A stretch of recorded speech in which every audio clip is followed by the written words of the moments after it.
Hello? Hopefully that fixed it.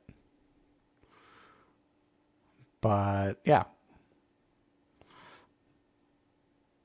um, I'm excited to start playing. So hopefully the lag issues will have stopped now that I've restarted OBS.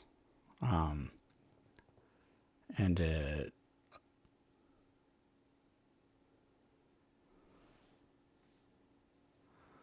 um, just let me know in the chat if my stream is still laggy.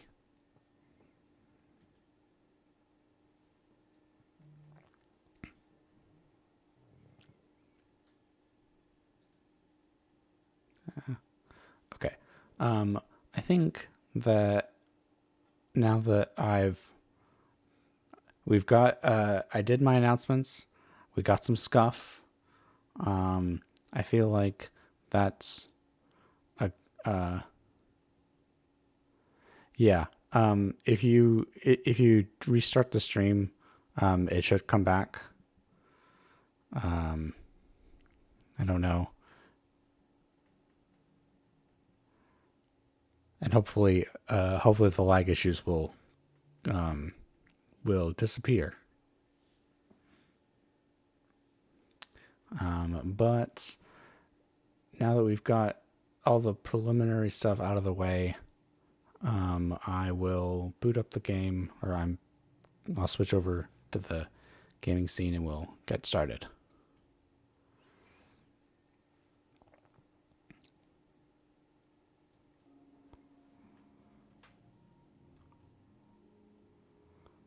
Okay. Can you guys? No, it looks like you can't. That is strange.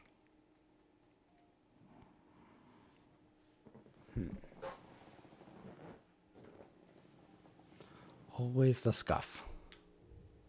Okay. Ah, yes, you can hear it. Good.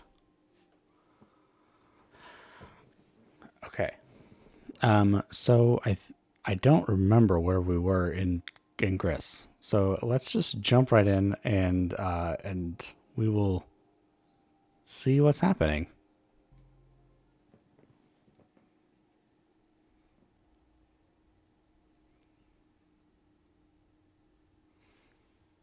Okay. Ah, yes. We are in. Does it tell us what world we're in? No? Okay. Um,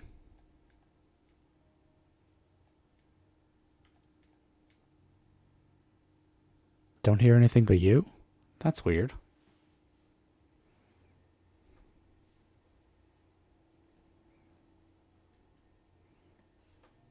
Normally that happens when I'm clicked out of the game, but I'm in the game.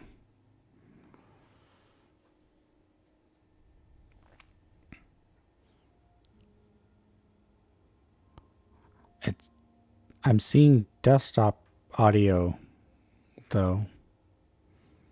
That's weird. Maybe it's too quiet.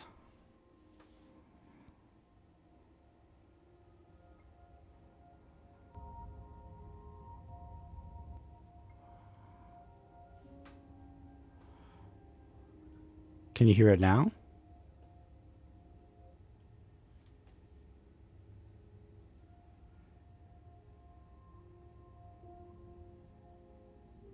Okay. Yeah, it was just too quiet.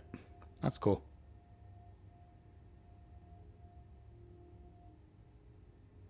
Okay.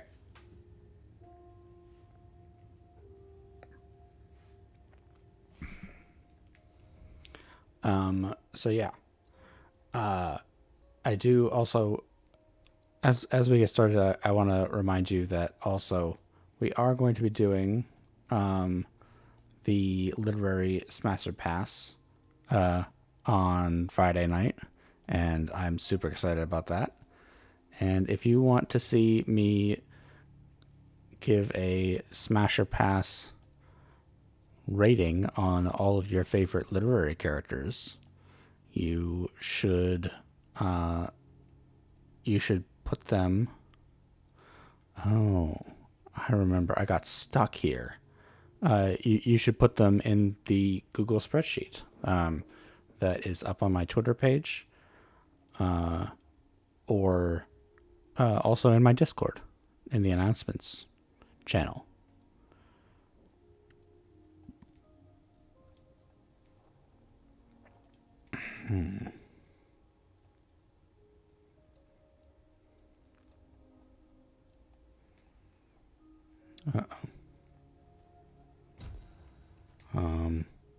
Oh yes, that's how I do it.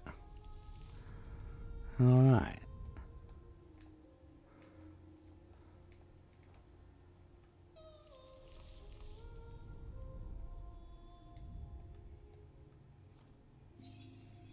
Oh no, that is actually not what I wanted.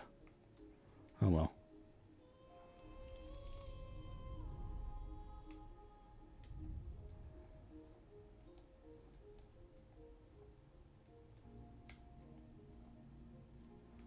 Okay, let's try and get some more of these. I remember I got very stuck last time I tried to do this. That is very loud for me. Okay.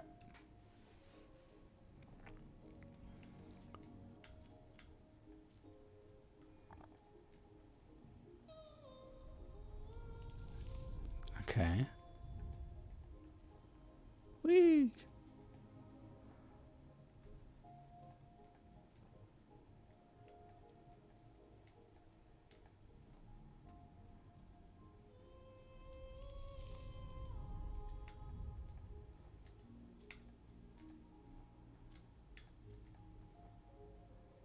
How?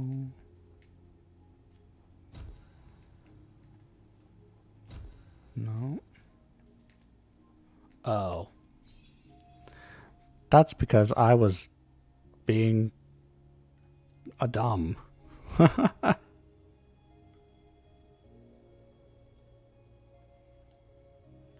Whee! Oh wait, I can do this.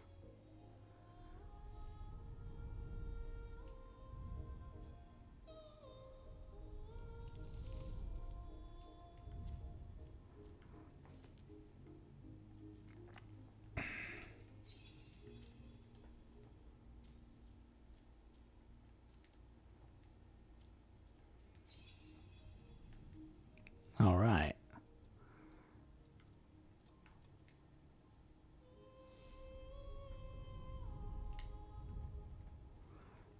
I like how we can make pretty flowers.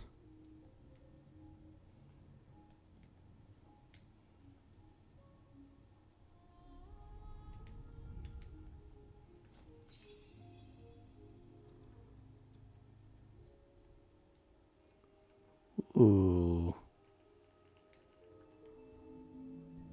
What's here? Okay. Cool. All right. We're going down this way apparently. Whee! All right.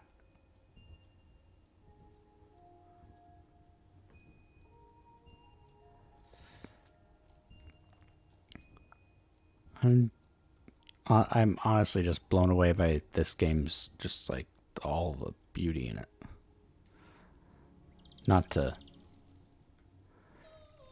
not to be a broken record. Oh no. I cannot go that way, so I must go this way.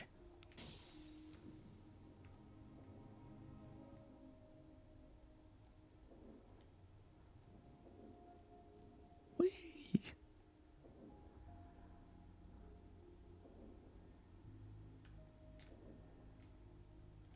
Can't do that.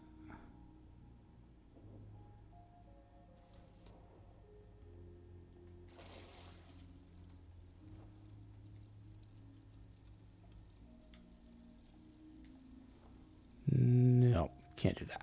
Okay.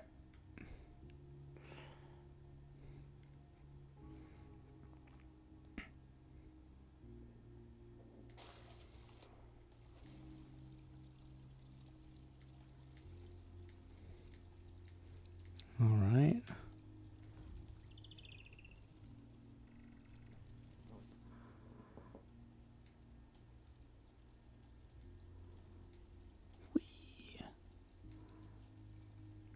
There's so much exploration in this game. Like, oh no. And it's so funny that, like, I have no idea how far I am in this game. I'm just along for the ride. Oh no.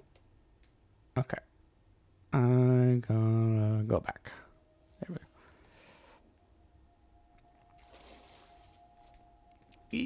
There we go.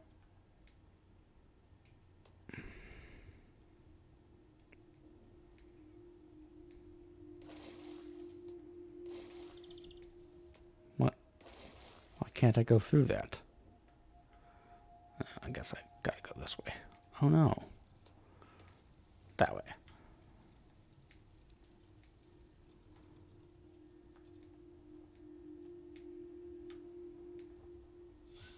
Whee!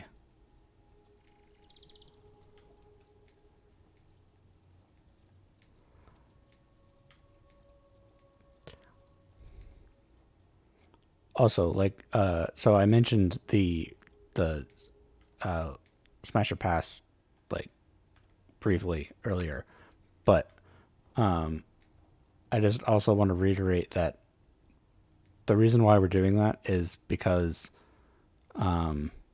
it's a it's a celebration of me of Emrys hitting 750, and we're almost at 780, 800 followers on Twitter. So I just want to say thank you, everyone, for the support that you've shown me. It really means the world to me.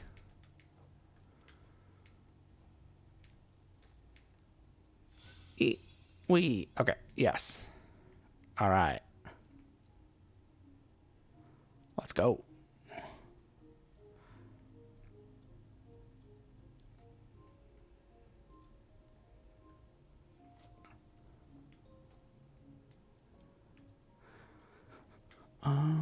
Let's go this way.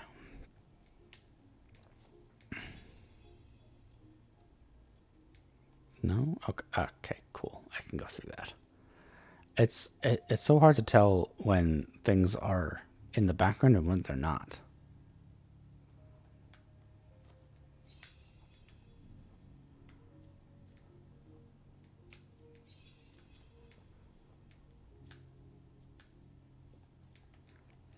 Okay. Oh no. All right. Cool. Um.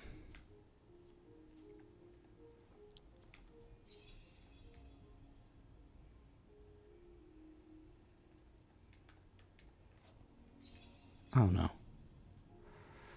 Hmm.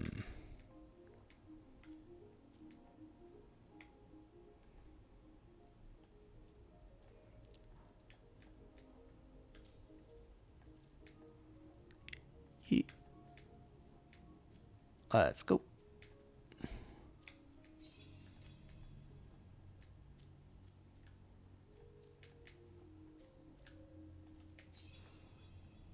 All right. There we go. I wanted to see if there was anything else over here, because I feel like I missed something.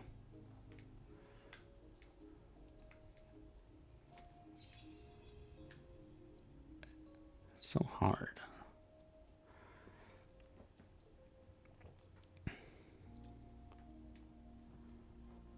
Oh, nope. Okay. Yeah. I guess maybe not. All right. We'll just go back.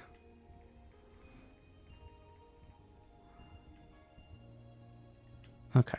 Let's just go back. I wish that there was a way to, like, go faster, but it does fit with the whole, like, exploration vibe of the game to not have like a running function.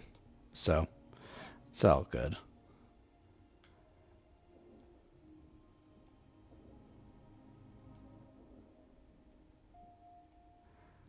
Let's see.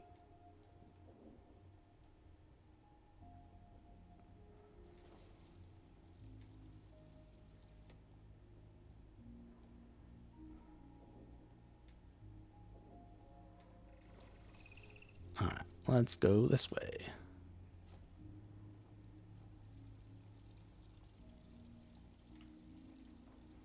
No? Nothing you want me to do?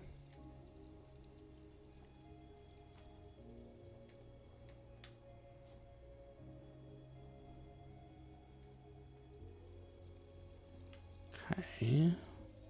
I don't know where I'm supposed to be going, because I've definitely been here if there's all this stuff.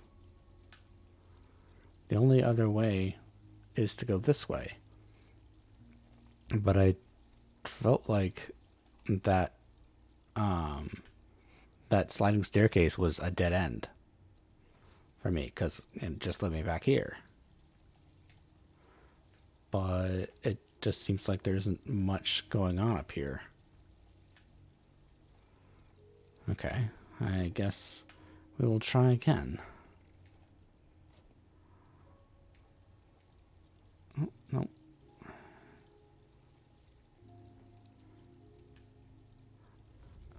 I also love just how chill this game is. It fits with my vibes.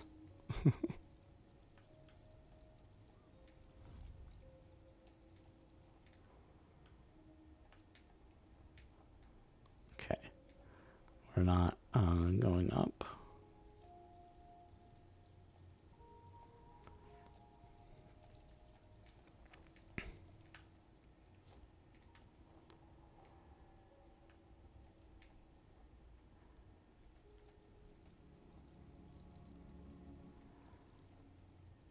Oh no. Okay. Yeah. Let's go.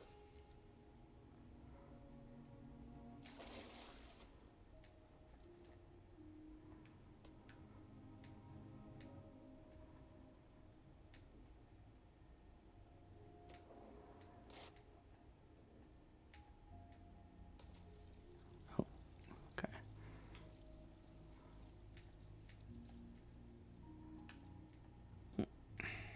Let's go.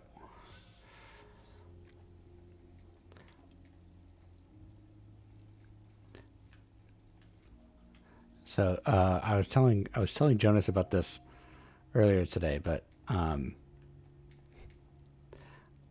over the past few weeks, I've had this problem where I had a song like just stuck in my head to the point of driving me insane because I had no idea what it was.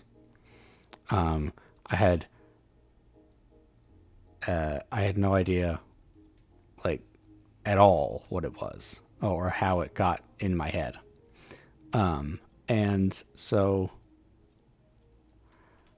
I spent the last like couple of weeks trying to randomly search Spotify for songs with the lyrics that I imagined were the song in my head.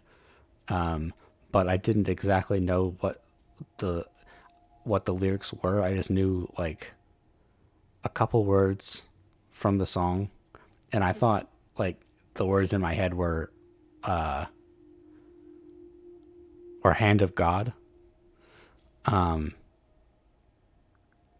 but it so like for days I've been trying to randomly search Spotify hand of God, or like anything, and just clicking on different songs, trying to see what song it was.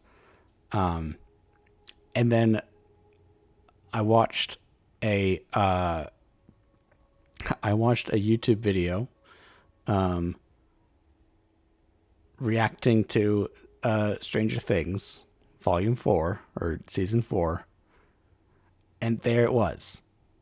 And I realized, oh my god, it's Kate Bush's Running Up the Hill. And it wasn't Hand of God, it was Deal with God. And I've had that song stuck in my head for weeks, and I didn't remember that it was that song was in Stranger Things, and I felt pretty embarrassed by not by not remembering that song existed in Stranger Things, and that's where I heard it. So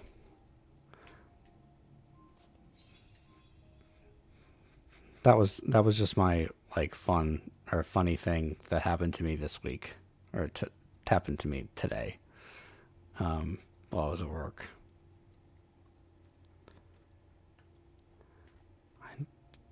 Is there anything this way? I don't I don't know, cuz it seems like it's just an endless line with a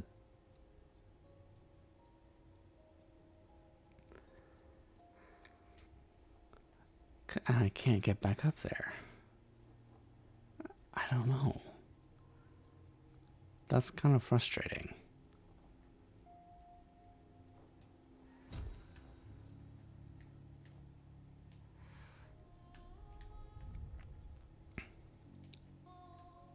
Yeah, it does happen to the best of us. Can I? No, there's nothing there. And like, yeah, I don't know. I guess we will go the other way and see if there's anything there.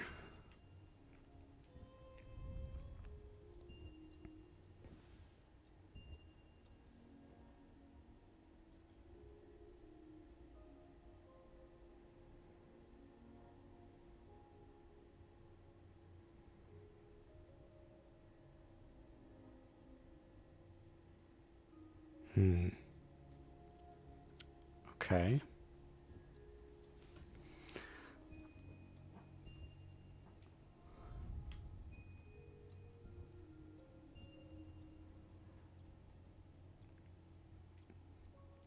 And again, I might be doing something completely wrong and just making a fool of myself, but it doesn't feel like that staircase or that slide is passable.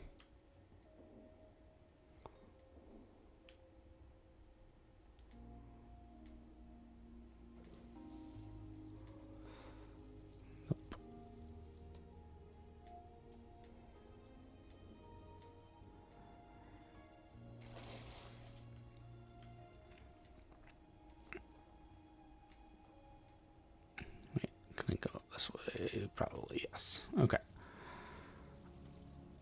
Let's go this way then, shall we?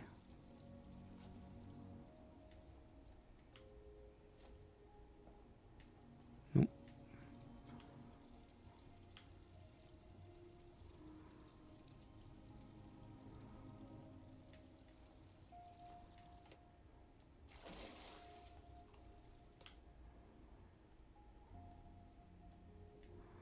Because I've passed all this stuff before. Oh, wait. Maybe I haven't. Huh. Okay.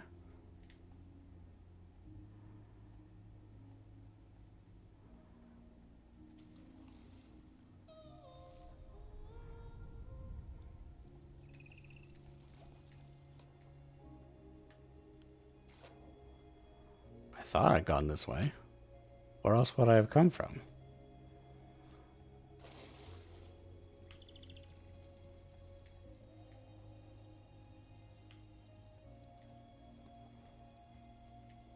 Oh.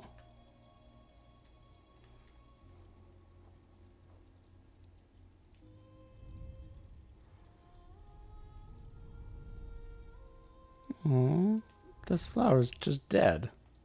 That's sad.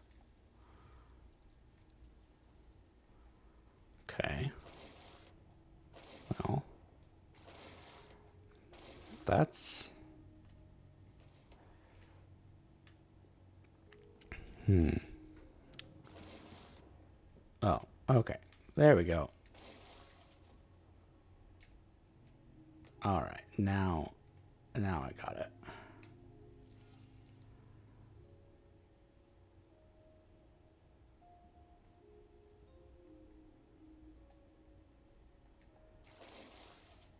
Can I go? No. Okay.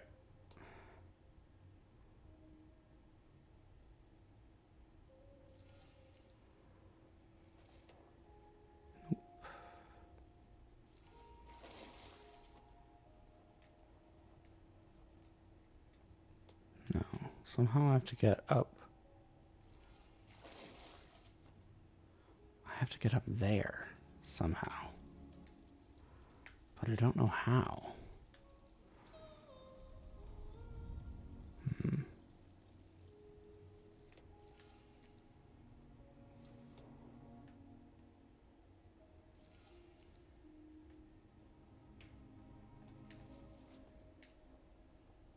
But I can't do that while I'm in the air.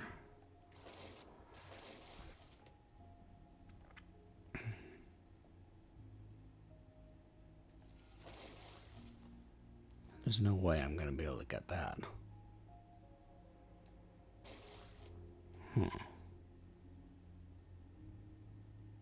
Okay.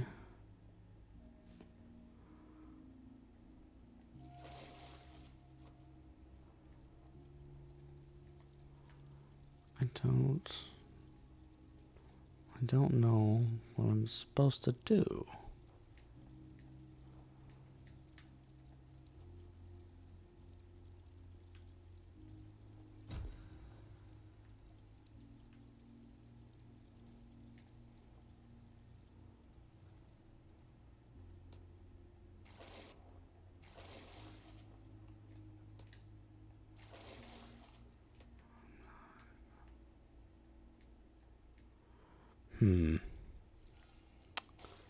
Okay, well, this is...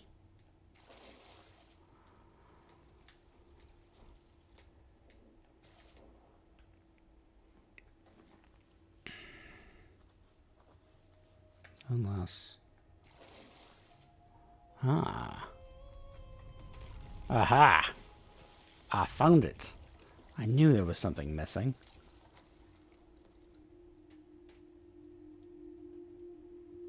But that's not...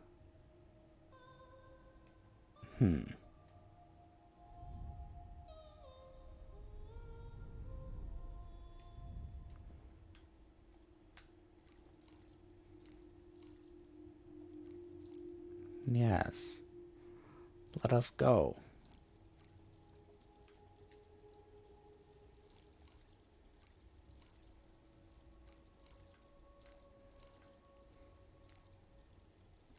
Yes. Let's go, Spider-Man.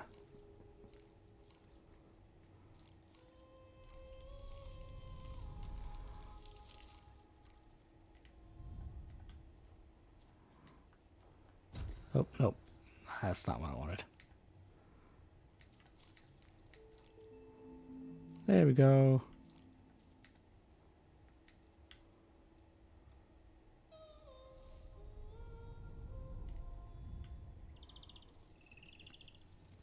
We are...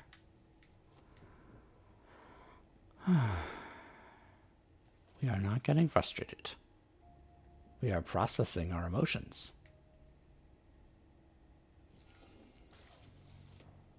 Oh, oh.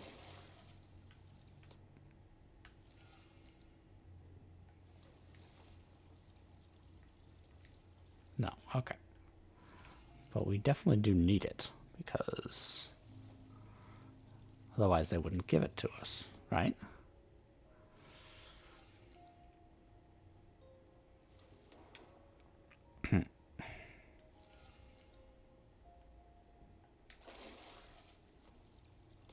Aha.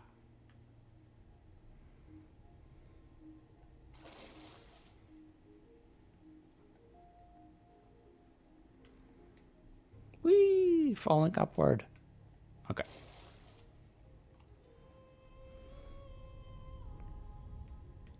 Oh, that's not a flower I can awaken. It does give me a little bit of vertigo to play on the ceiling, but it's still cool.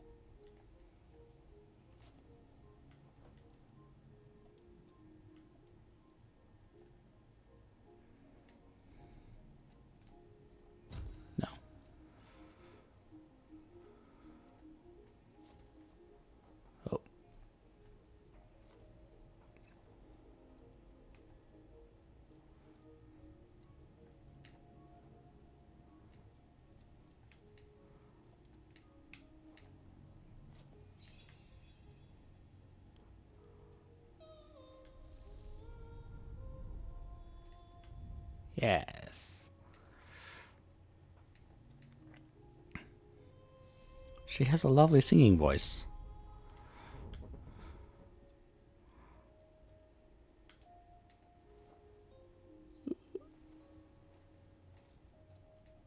Okay, now how do I get up there?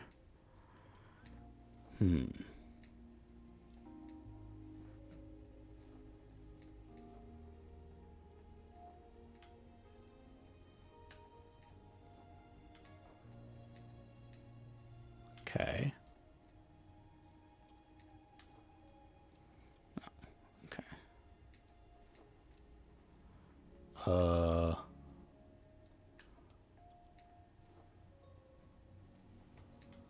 I'm not sure what to do here because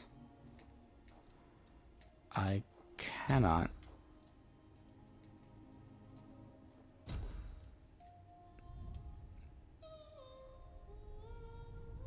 Ah, okay. Ah, it's a scarab. Nice.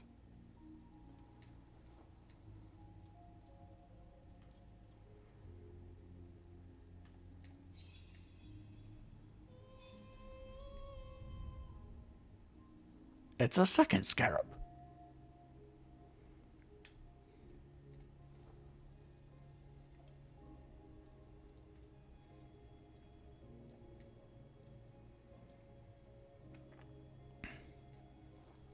Nope. Okay. I'll get it next time.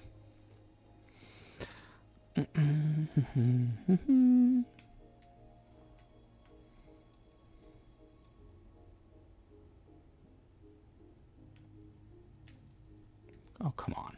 Really?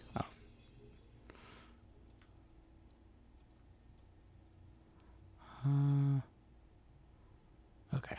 I'll probably be able to do it if I go up here and then jump from here. Oh. Okay. Oops.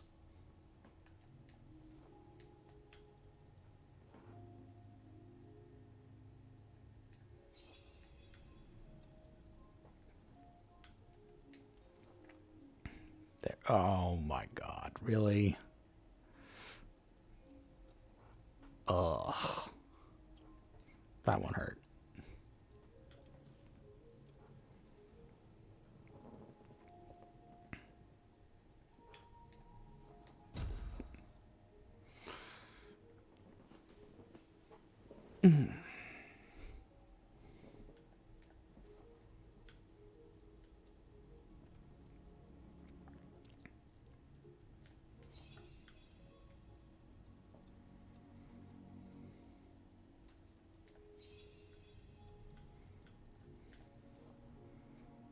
There we go.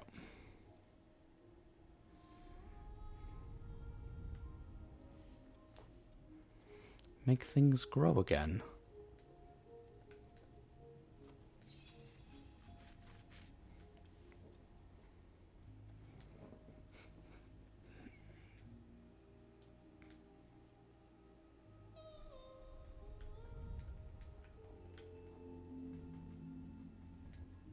Whee! All right. Let's go back this way.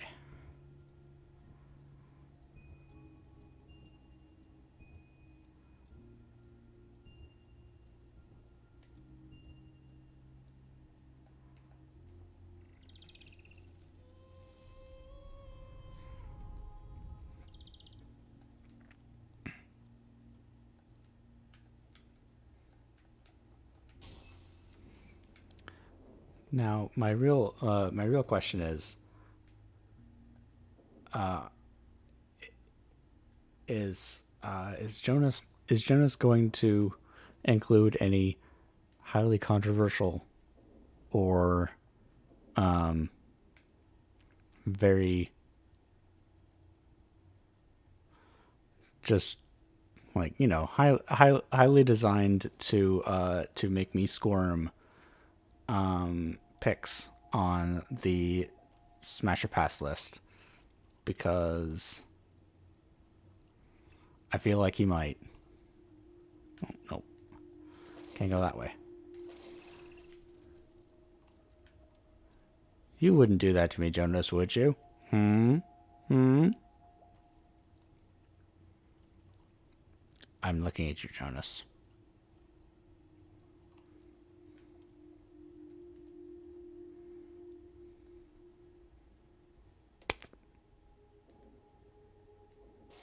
You would never do such a thing. I don't know if I believe you.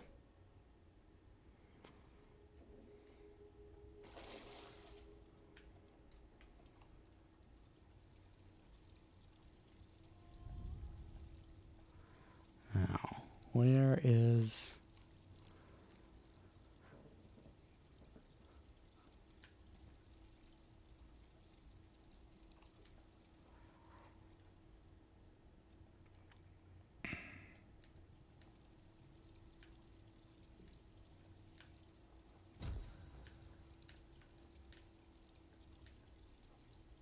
No?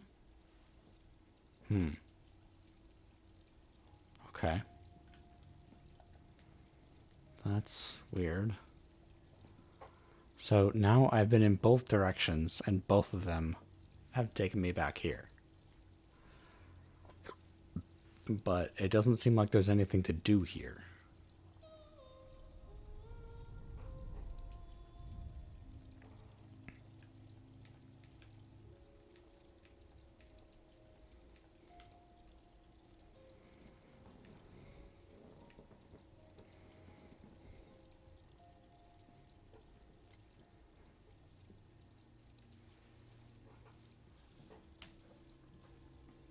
Hold on just a second.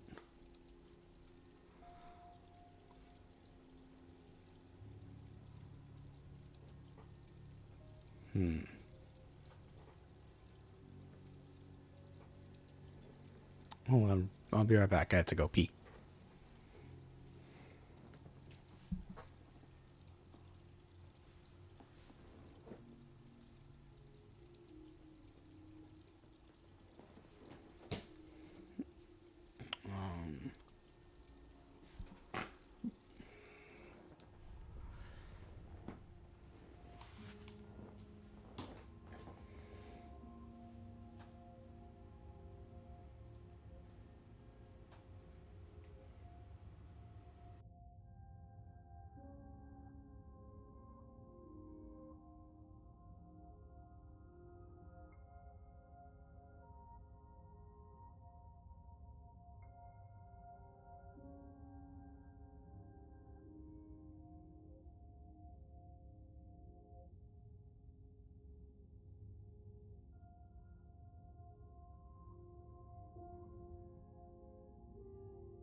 Okay, I have returned.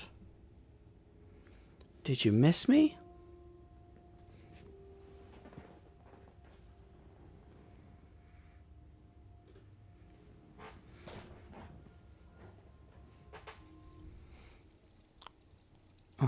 Okay.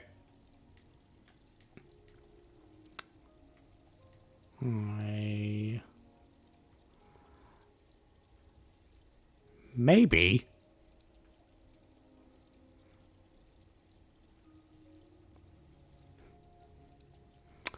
I'm... I am offended. How could you... How could you not miss me?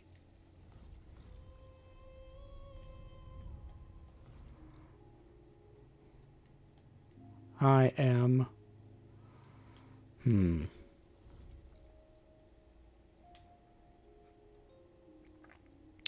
Okay. Well, I officially have no idea what I'm doing. But that isn't really a surprise to anyone who knows me.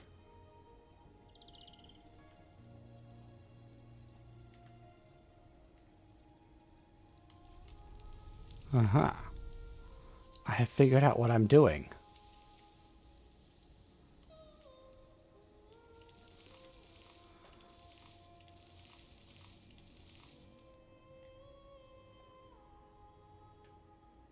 Nice. I built a whole tree.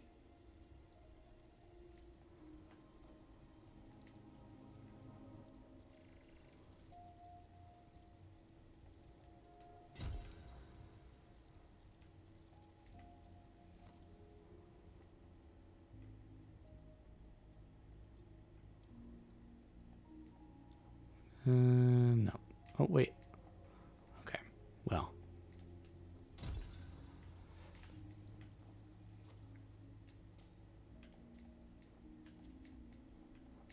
Oh no.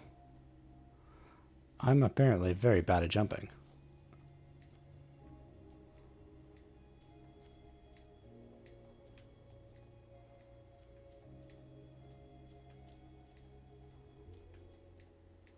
Aha. I knew there was a reason for the things I was doing. I can now walk amongst the stars. That's sick.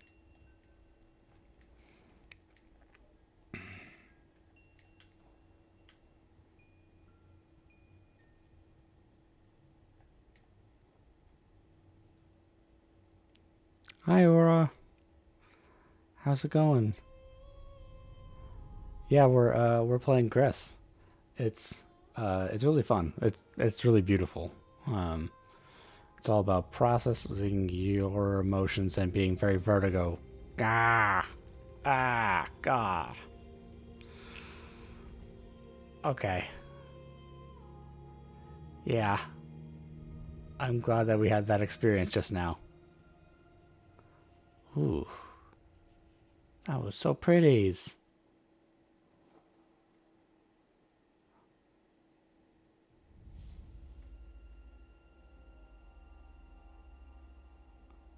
And we collect constellations.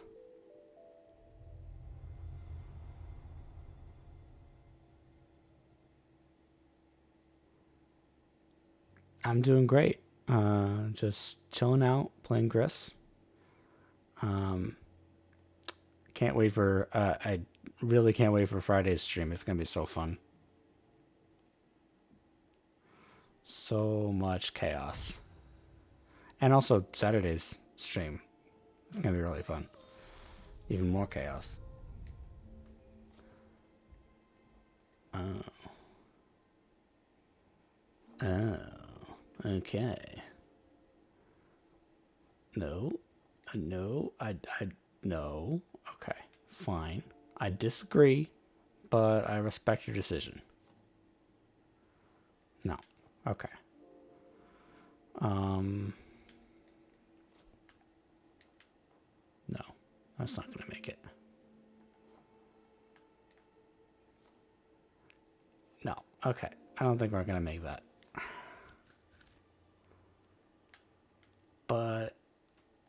if we're not gonna make it, then why have it?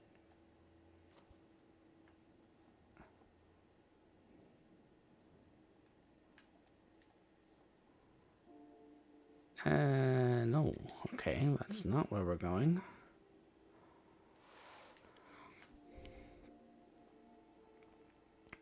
But like,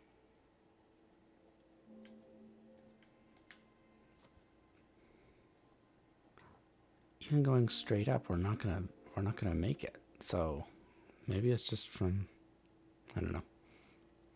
Yeah, I think it's gonna be really fun. Um, but I'm a bit biased. We've got some really fun names on the list so far. Um, and we'll see what happens. Uh,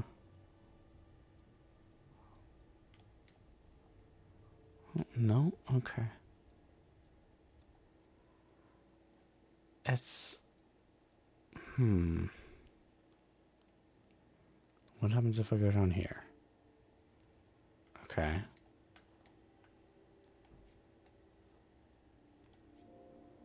No, that's nowhere.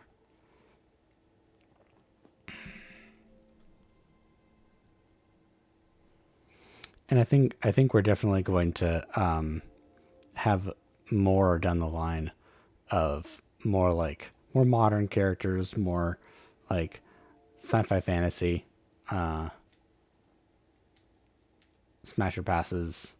I definitely want to do some of my like favorite series as a smasher pass.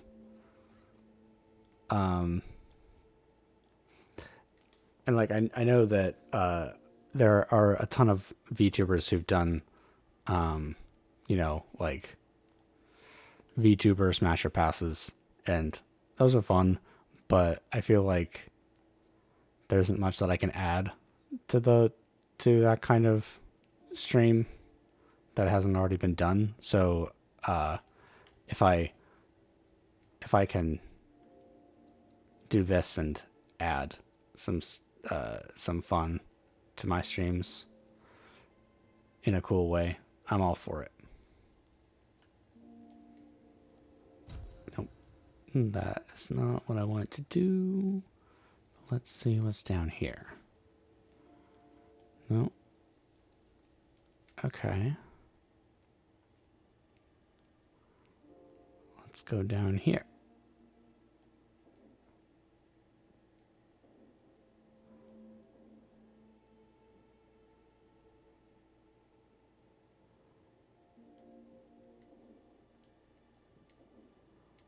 Ooh.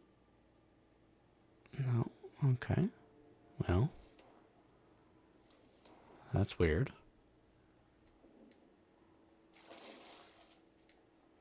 Ooh. All right.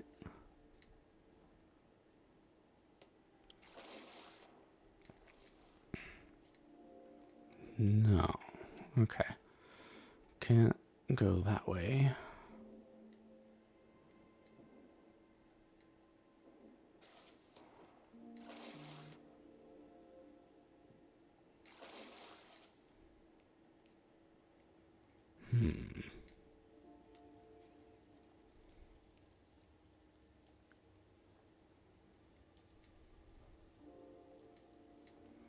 What's funny about this game is that it gives even less instruction than Stray. So, you know, I'll figure it out eventually, but it might be a struggle, and that's okay.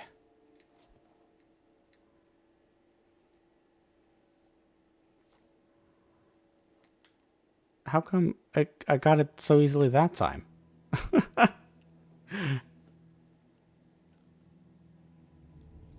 Whoa.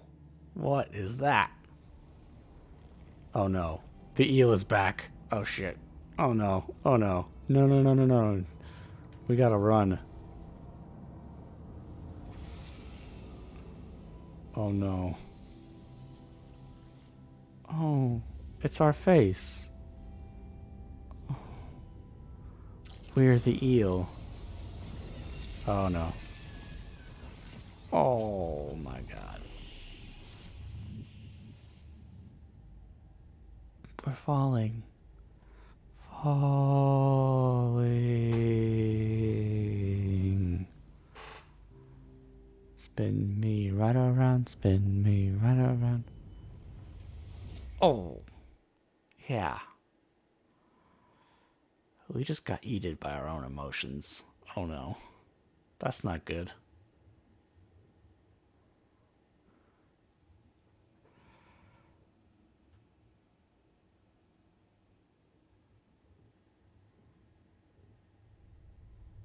Everything's everything's broken and destroyed. Oh no. Oh no. That's not good.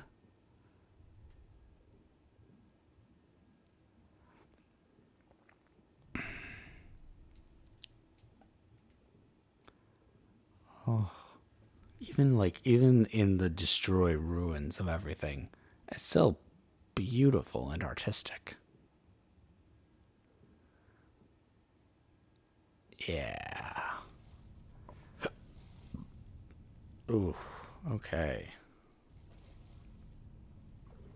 Probably there's probably nothing over there.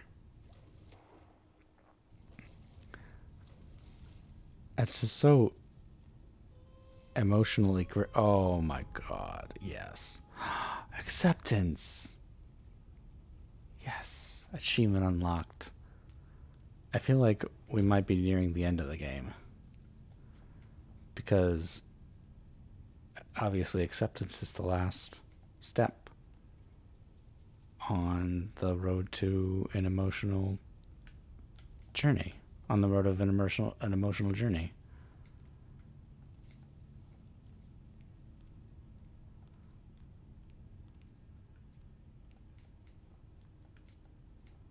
Oh, nope.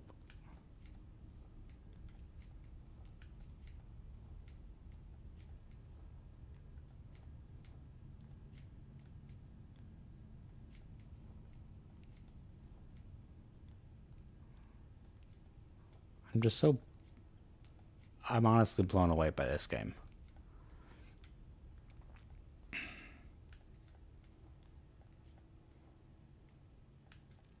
Oh, it's my hand.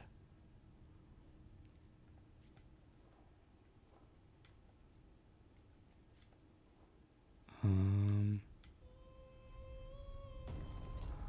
Oh. Oh. I'm putting myself back together. Oh, man. That's so cool.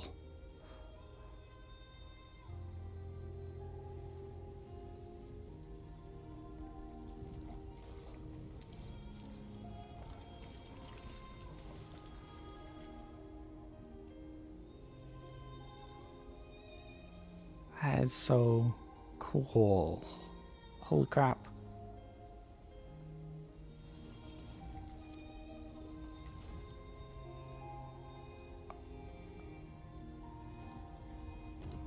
Oh, posture check. Thank you, Jonas. And have a good night, Jonas. Thank you for showing up. From for sticking around. I know it's late for you.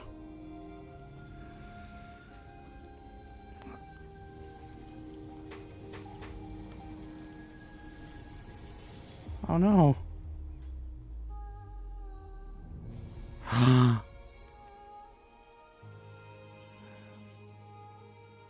We've banished. Oh. We banished the darkness away and woke up.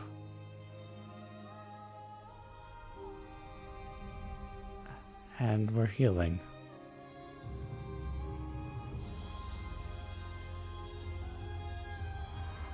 Wow.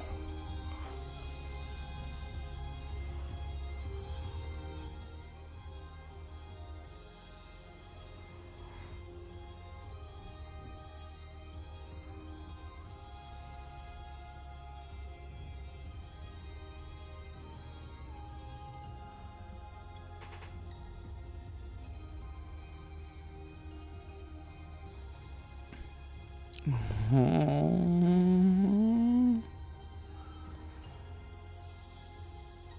that's so gorgeous.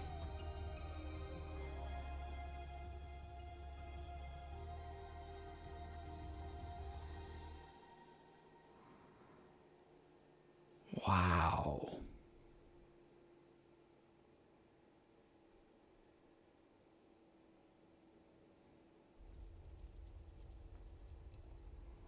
Is that the end?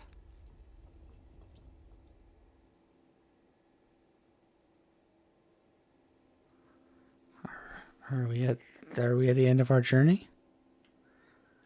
I'm still playing. Hmm.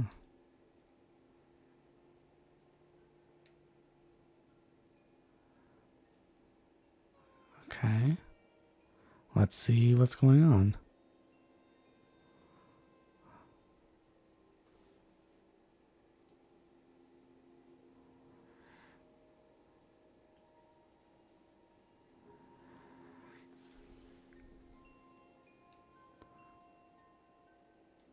Okay.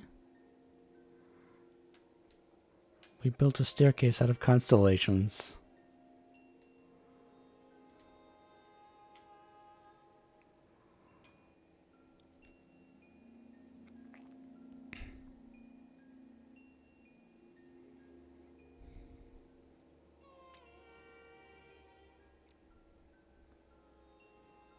And we're ascending to enlightenment.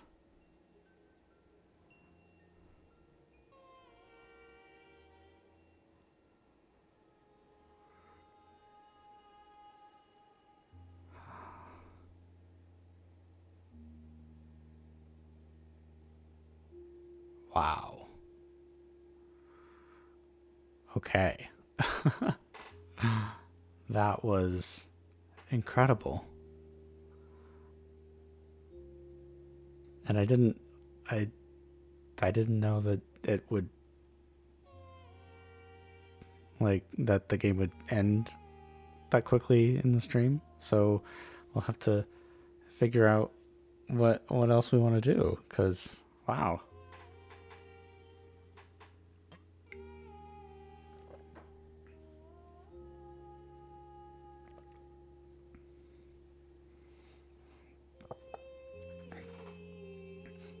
So this game like I said earlier, it just kind of it blew me away. And just everything, just the music design, the sound design, I mean. Um the soundtrack is gorgeous. The the art in the backgrounds is gorgeous. Uh,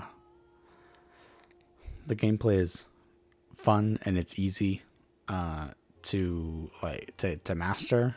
Um, uh, and the themes that it portrays are kind of breathtaking. Um, about an about a about a woman's um, emotional journey through grief and rage, or rage and then grief, numbness, then rage, then grief, and all the way through to acceptance through the 5 stages of grief. And it's just wow. It's a really great. It's a really great game. Um, and I don't. I wow. I'm honestly just blown away by it. Um,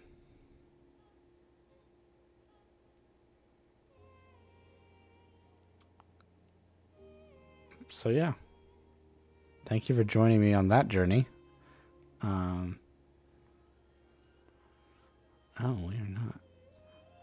Uh, so, since we finished the game a little bit earlier than that I thought we would, uh, what would you guys like to do? We can continue. Um, we can continue reading Frankenstein, or um, we can try another game. I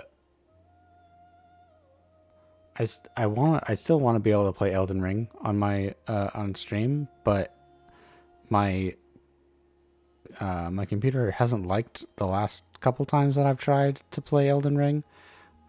So we can try that. Um, but it may just be easier. Maybe easier to just go ahead and read a little bit before we say goodnight, because I've only been streaming for an hour. And oh, you can now. Nice. That's cool.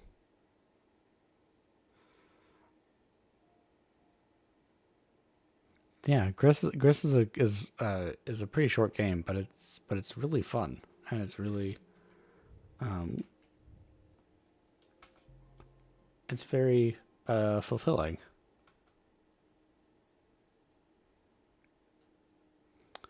Okay, I think what I will do is I am going to um do some reading, because I feel like um I feel like that's probably the easiest thing for me to do right now. So let's edit the stream info.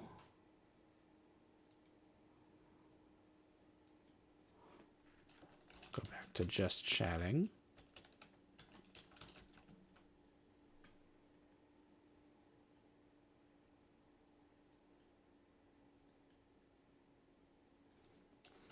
Read aloud.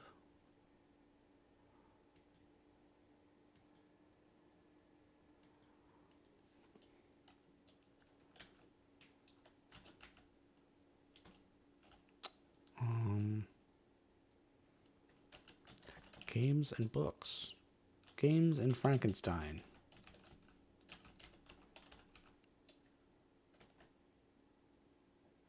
Okay. Update.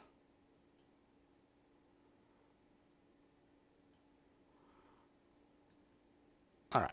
Okay. Let's continue our reading of Frankenstein, because that sounds like a wonderful idea.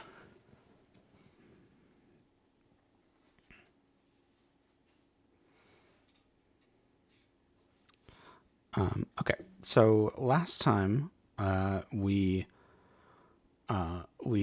left off from Frankenstein. Frankenstein is telling his entire life story to the a ship captain. He's on the boat, on a boat. Got picked up and saved from certain freezing to death by the ship captain, who is on a journey to go to the North Pole and try and make some scientific discoveries. And he's telling him, or Frankenstein is telling the ship captain his life story, and we're at the part where Frankenstein honestly makes some terrible decisions. He obviously he creates the creature, and then the creature kills his Frankenstein's little brother William, and then Frankenstein refuses to take ownership of that, at least out loud, to other people. And so his family's servant, Justine, is wrongfully blamed for the murder, and I believe, and they assume that she's going to be executed. So that is where we are, and that is where we will begin this reading of Frankenstein.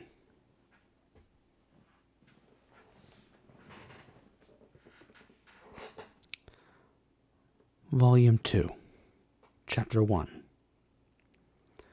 Nothing is more painful to the human mind than after the feelings have been worked up by a quick succession of events, the dead calmness and inaction and certainty which follows, and deprives the soul of both of hope and fear. Justine died. She rested, and I was alive.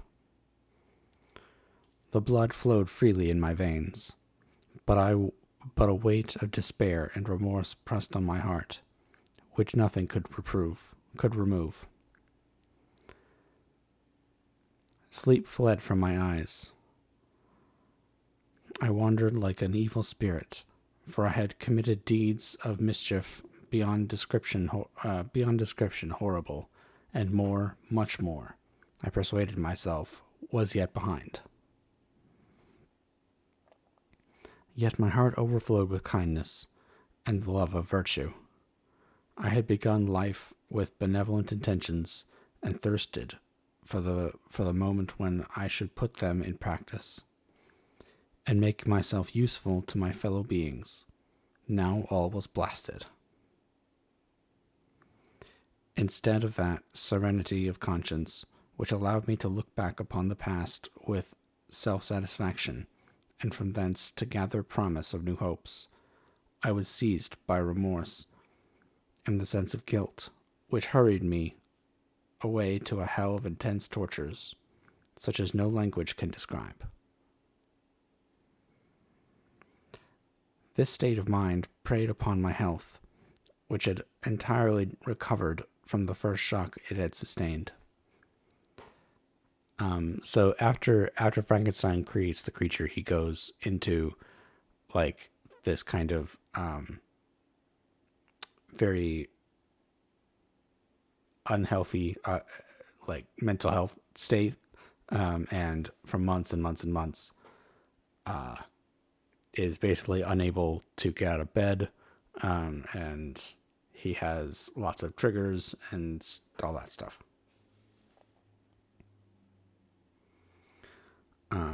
I shunned the face of man. All sound of joy and complacency was torture to me. Solitude was my only consolation. Deep, dark, death-like solitude. My father observed with pain the alterations perceptible in my disposition and habits, and endeavored to reason with me on the folly of giving way to immoderate grief. "Do you think, Victor," said he, "that I do not suffer also? No one could love a child more than I loved your brother." Tears came into his eyes as he spoke. "But is it not a duty to the survivors that we should refrain from augmenting their unhappiness by an appearance of immoderate grief? It is also a duty owed to yourself, for excessive sorrow prevents improvement or enjoyment, or even the discharge of daily usefulness, without which no man is fit for society."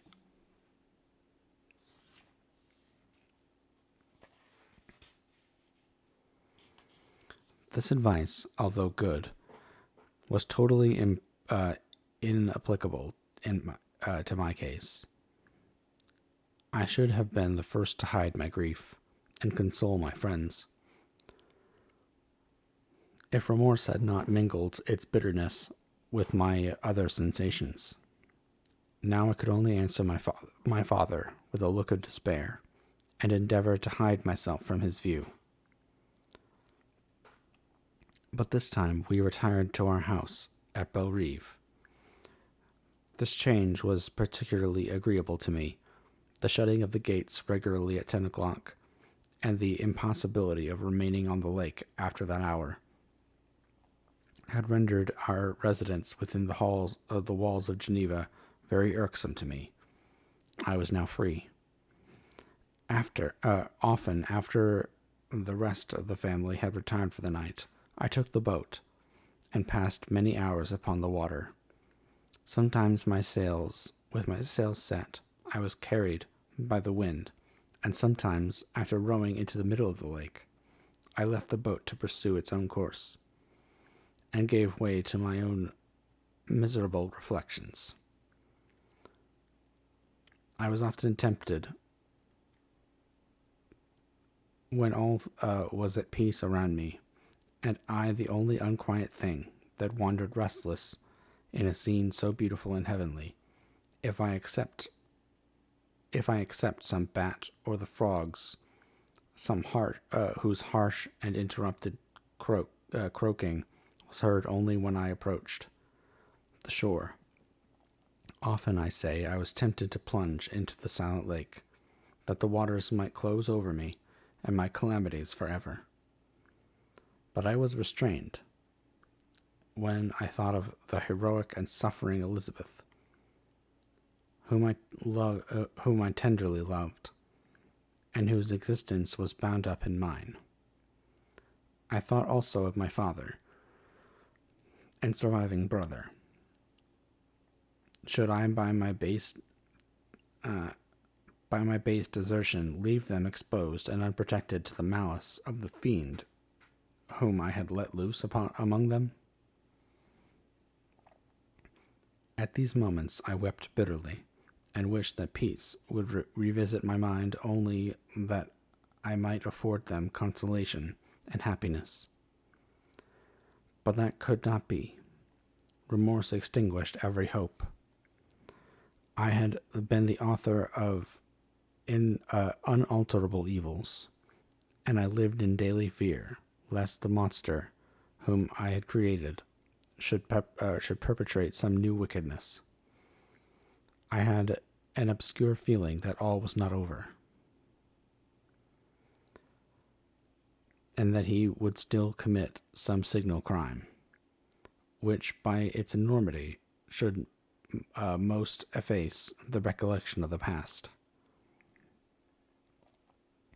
There was always scope for fear. There was always scope for fear, so long as anything I loved remained behind. My abhorrence of this fiend cannot be conceived. When I thought of him, I gnashed my teeth, my eyes became inflamed, and I ardently wished to extinguish that life which I had so thoughtlessly bestowed.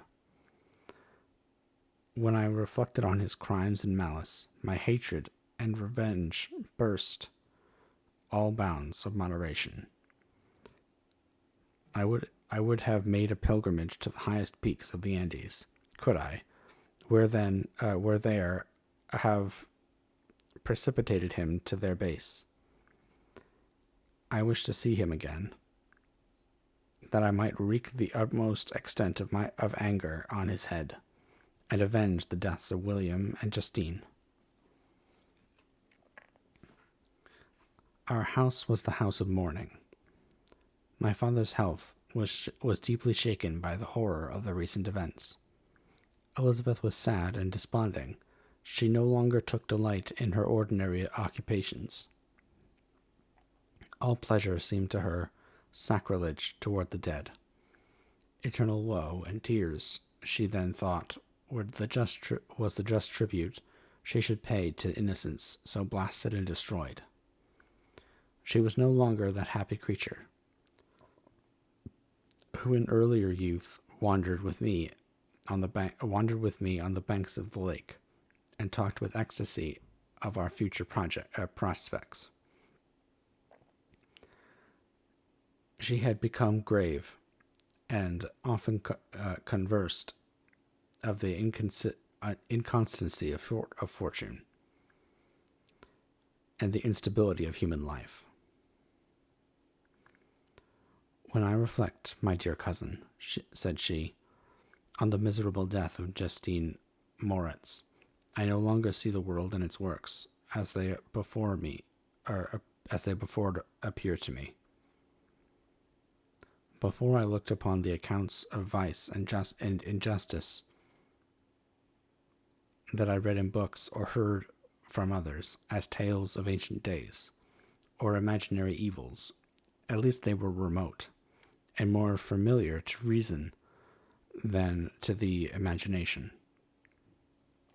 But now misery has come home, and men appear to me as monsters thirsting for each other's blood.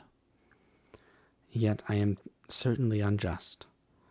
Everybody believed that poor girl to be guilty, and if she could have committed the crime for which she suffered, assuredly she would have been the most depraved of human creatures.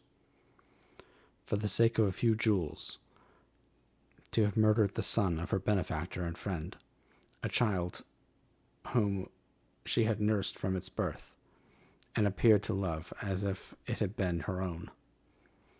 I could not consent to the death of any human being, but certainly I should have thought such a creature unfit to remain in the society of men. Yet she was innocent. I know. I feel she was innocent. You are of the same opinion, and that confirms me. Alas, Victor, when falsehood can look like the truth, who can look so like the truth? Who can assure themselves of certain happiness? I feel as if I were walking on the edge of a precipice, towards which thousands are crowding and endeavoring to plunge me into the abyss. William and Justine were assassinated, and the murderer escapes. He walks about the world free, and perhaps respected. But even if I were condemned to suffer on the scaffold for the same crimes, I would not change places with such a wretch. I listened to this discourse with the extremest agony.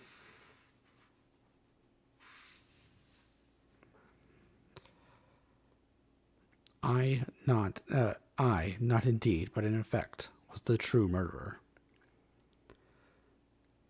Elizabeth read my anguish in my countenance, and kindly taking my hand, said, "My dearest cousin, you must calm yourself. These events have affected me, God knows how deeply, but I am not so wretched as you are.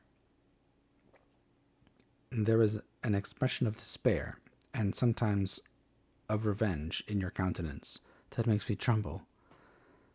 Be calm, my dear Victor. I would sacrifice my life to your peace. We surely shall be happy, quiet in our native country, and not mingling in the world. What can disturb our tranquility?"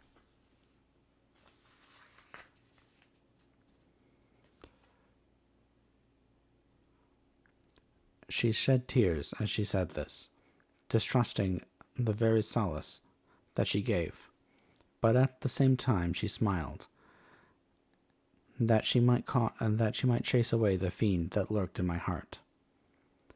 My father, who saw in the unhappiness that was painted in my face only an exaggeration of that sorrow which I might naturally feel, thought that an amusement suited to my taste would be the best means of restoring to me my wonted serenity. It was from this cause that he had removed to the country, and induced by the same motive, he now proposed that we should all make an excursion to the valley of Chamonix. Chamonix? I don't know how to pronounce that. I had been there before, but Elizabeth and Ernest never had, and both had often expressed an earnest desire to see the scenery of this place, which had been described to them as so wonderful and sublime. Accordingly, we departed from Geneva on this tour about the middle of the month of August, nearly 2 months after the death of Justine.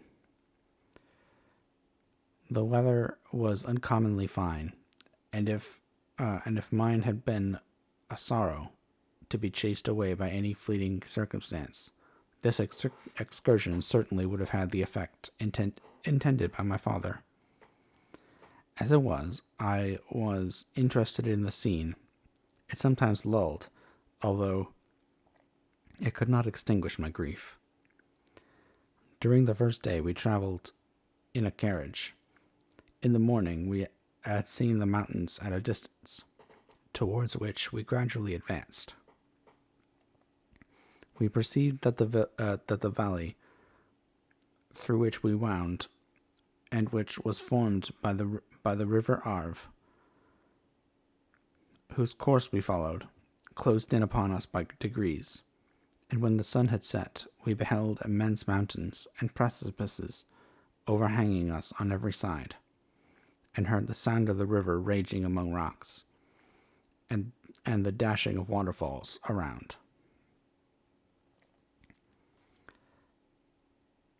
The next day we pursued our journey upon mules, and as we ascended still higher, the valley assumed a more magnificent and astonishing character. Ruined castles hanging from the precipices of piney mountains, the impetuous Arve, and cottages every here and there, peeping forth from among the trees, formed a scene of singular beauty. But it was augmented and rendered sublime by the mighty Alps, whose white and shining pyramids and domes towered above all, as belonging to another earth, the habitations of another race of beings. We passed the bridge of Palasier, where the ravine which the river forms opened before us, and began to ascend the mountain that overhangs it. Soon after, we entered the valley of Chamonix.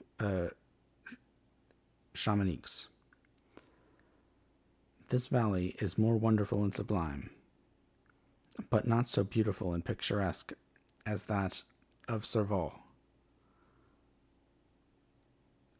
through which we had just passed.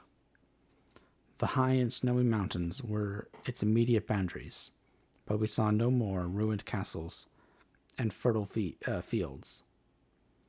Immense glaciers approached the road. We heard the rumbling thunder of the falling avalanche, and marked the smoke of its passage. Mount Blanc, the supreme and magnificent Mount Blanc, raised itself from the surrounding aiguilles, and its tremendous dome overlooked the valley.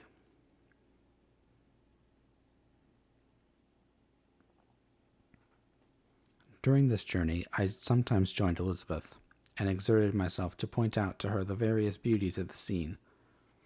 I often suffered my mule to lag behind, and indulged in the misery of reflection. At other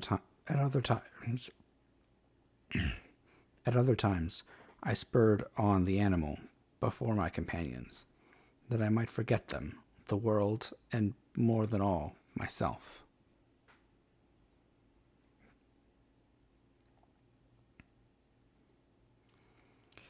When at a distance, I alighted and threw myself on the grass, weighed down by horror and despair. At 8 in the evening, I arrived at Chamonix. My father and Elizabeth were very much fatigued. Ernest, who accompanied us, was delighted, and in high spirits. The only circumstance that detracted from his pleasure was the south wind, and the rain it seemed to promise that for the next day. We retired early to our apartments, but not to sleep. At least I did not. I remained many hours at the window, watching the pallid lightning. I can switch to just chatting.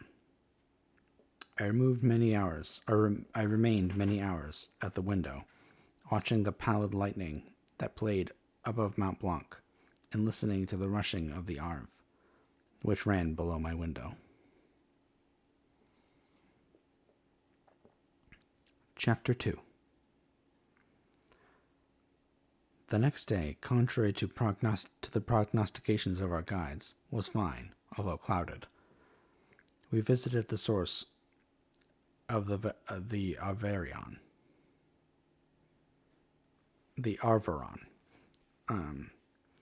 and rode about the valley until evening. These sublime and magnificent scenes afforded me the greatest consolation that I was capable of receiving. They elevated me from all littleness of feeling, and although they did not remove my grief, they subdued and tranquilized it. In some degree, also, they diverted my mind from thoughts over which it had brooded for the last month.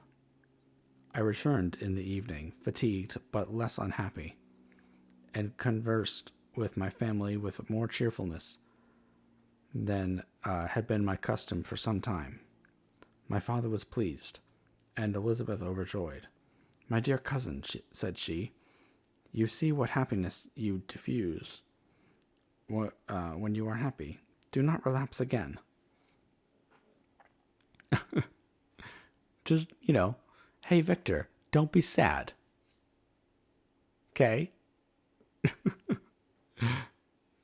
Yeah.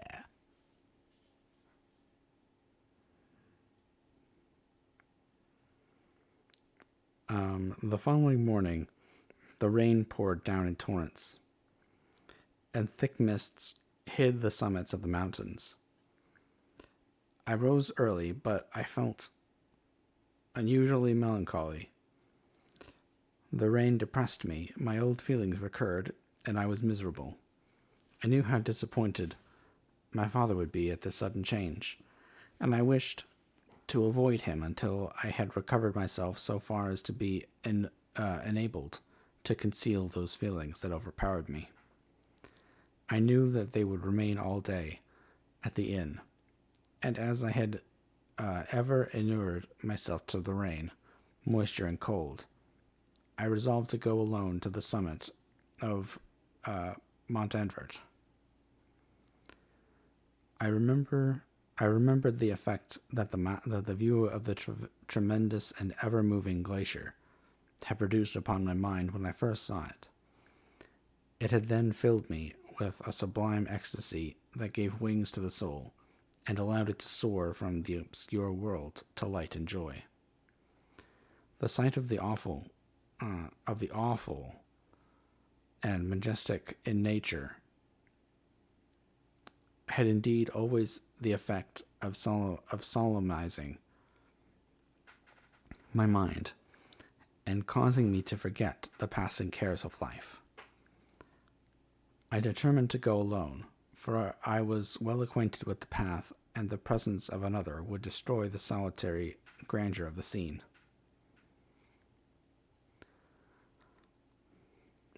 The ascent is precipitous, but the path is cut into continual and short windings, which enable you to surmount the perpendicularity of the mountain. It is a scene terrifically desolate.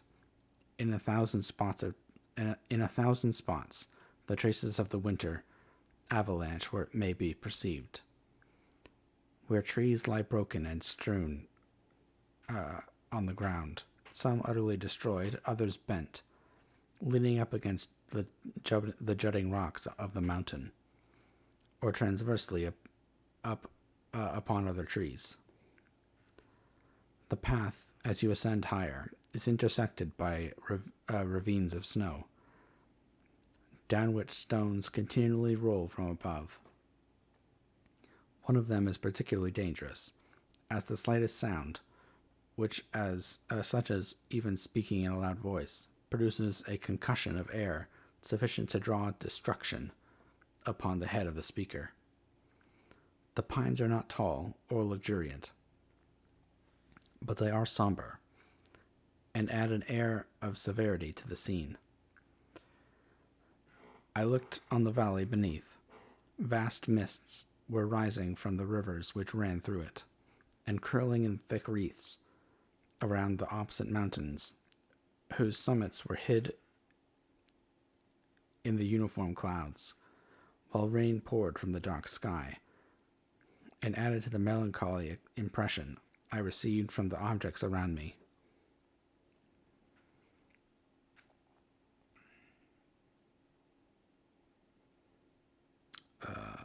Alas, why does man boast of sensibilities superior to those apparent in the brute?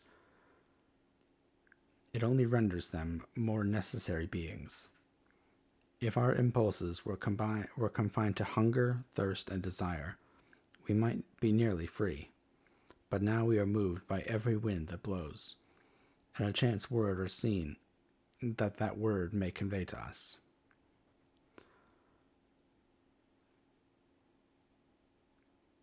We rest. A dream has power to poison sleep. We rise. One wandering thought pollutes the day. We feel, conceive, or reason, laugh or weep, embrace found woe, or cast our cares away. It is the same, for be it joy or sorrow, the path of its departure still is free. Man's yesterday may ne'er be like his morrow. Not may endure, but mutability. It was nearly noon when I arrived at the top of the ascent. For some time I sat upon the rock that overlooks the sea of ice. A mist covered both that and the surrounding mountains. Presently a breeze dissipated the cloud, and I descended upon the glacier. The surface is very uneven, rising like the waves of a troubled sea, descending low and interspersed by rifts that sink deep. The field of ice is almost a league in width, but I spent nearly 2 hours in crossing it. The opposite mountain is a bare, perpendicular rock. From the side where I now stand, Montevert was exactly the opposite, at a distance of a league, and above it rose Mont Blanc. In awful majesty, I remained in a recess of the rock, gazing on this wonderful and stupendous scene.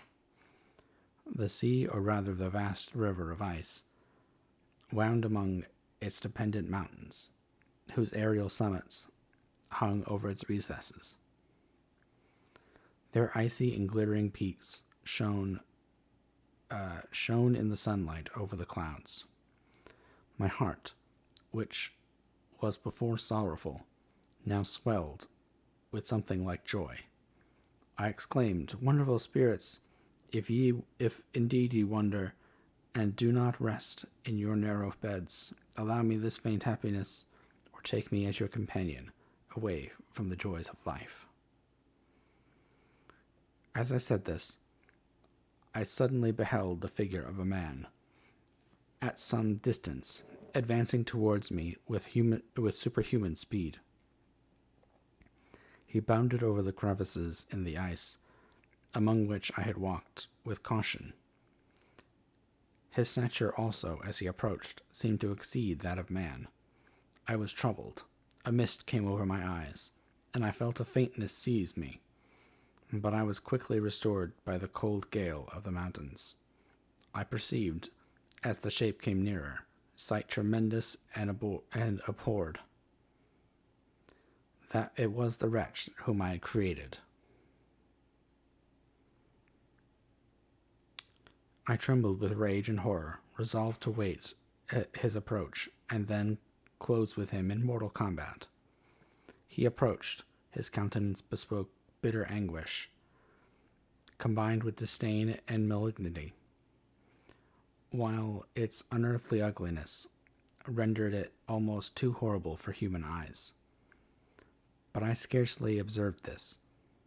Anger and hatred had at first deprived me of utterance, and I recovered only to overwhelm him with words expressive of furious detestation and contempt. "Devil!" I exclaimed, "do you dare approach me? And do you not fear the fierce vengeance of my arm wreaked on your miserable head? Begone, vile insect! Or rather stay, that I may trample you to dust. And that I could, with the extinction of your miserable existence, restore those victims which you have so diabolically murdered." "I expected this reception," said the daemon. All men hate the wretched. How then must I be hated, who am most miserable beyond all living things? Yet you, my creator, detest and spurn me, thy creature to whom thou art bound by ties only dissoluble by the annihilation of one of us.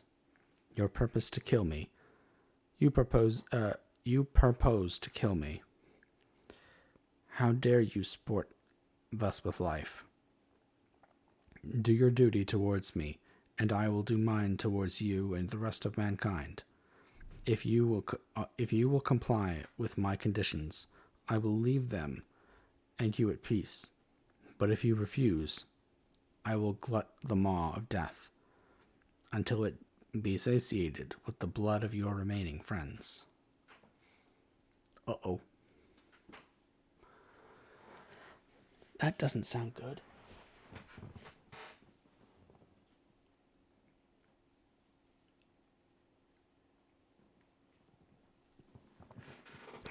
Okay.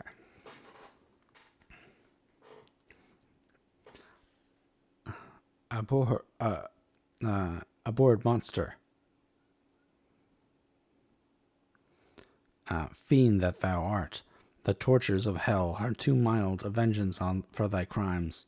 Wretched devil, you reproach me with your creation. Come on then, that I may extinguish the spark which I so negligently bestowed. My rage was without bounds. I sprang on him, impelled by all the feelings which can arm one against the existence of another. He easily eluded me and said, "Be calm. I entreat you to hear me before you give vent to your hatred on my devoted head.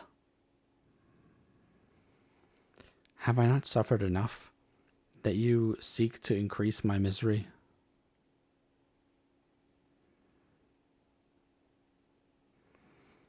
Life, although it may only be an accumulation of anguish, is dear to me, and I will defend it. Remember, thou hast made me more powerful than thyself. My height is superior to thine, my joints more supple. But I will not be tempted to set myself in opposition to thee. I am thy creature, and I will be even mild and docile to my natural lord and king, if thou wilt also perform thy part, the which thou owest me. O Frankenstein, be not equitable to every other, and trample upon me alone, to whom thy justice and even thy clemency and affection is most due. Remember that I am thy creature. I ought to be thy Adam, but I am rather the fallen angel, whom thou drivest from joy for no misdeed. Everywhere I see bliss, from which I alone am irrevocably excluded. I was benevolent and good. Misery made me a fiend. Make me happy, and I shall again be virtuous. Begone. I will not hear you. There can be no community between you and me. We are enemies. Begone, or let us try our strength in a fight, in which one must fall. How can I move thee? Will no entreaties cause thee to turn a favorable eye upon thy creature, who implores thy goodness and compassion? Believe me, Frankenstein, I was benevolent. My soul glowed with love and humanity. But am I not alone? Oh, thank you, Sophia, for the raid. And welcome, raiders. I am, I am Emrys. Oh, thank you for the follow, Dark Zero, and the hydrate redeem. How are you doing? Uh, I, I saw that you guys were reading as well. What were you reading?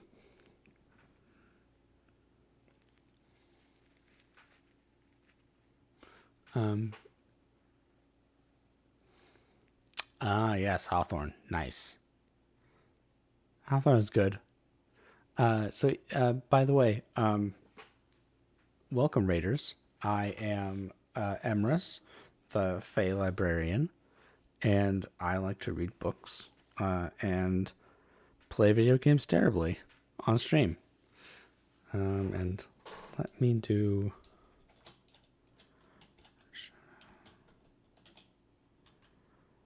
Oh, no, I am not actually in the thing typing. Young Goodman Brown and the Minister's Black Veil. Nice. Yeah. Um, we did some we were doing some gaming today. We played Gris for the first like hour of stream, but we beat the game. So now I'm back on my Frankenstein reading kick. And let me do shout out.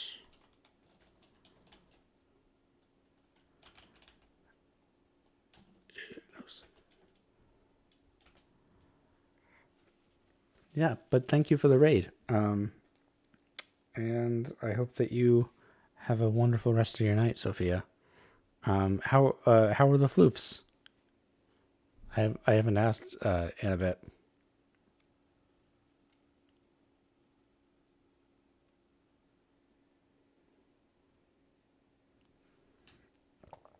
Oh, yeah. They grow up so fast. I remember when my family got their newest puppy. He's now 2 years old. And we got him, and he was like, he could fit in the palm of your hand, and within a year, he was basically fully grown. And it's just crazy. But yeah, thank you so much for the raid. I really appreciate it.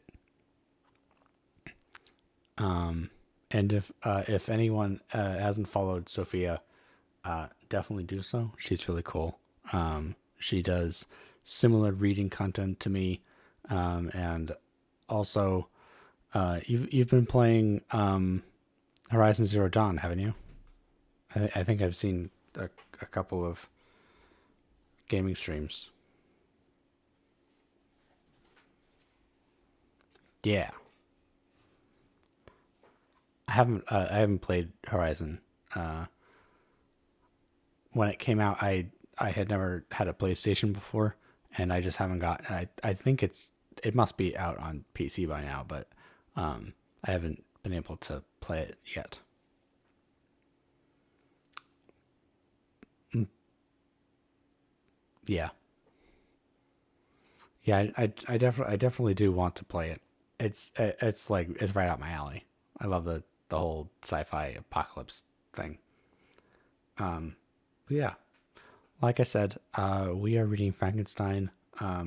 We've just started volume two a little while ago, and the creature and Frankenstein are having their first confrontation.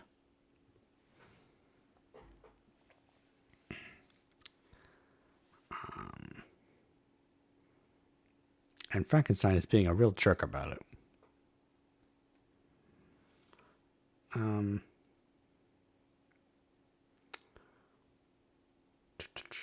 you, my creator. Oh yeah. Everyone who reads Frankenstein thinks that Frankenstein is the monster.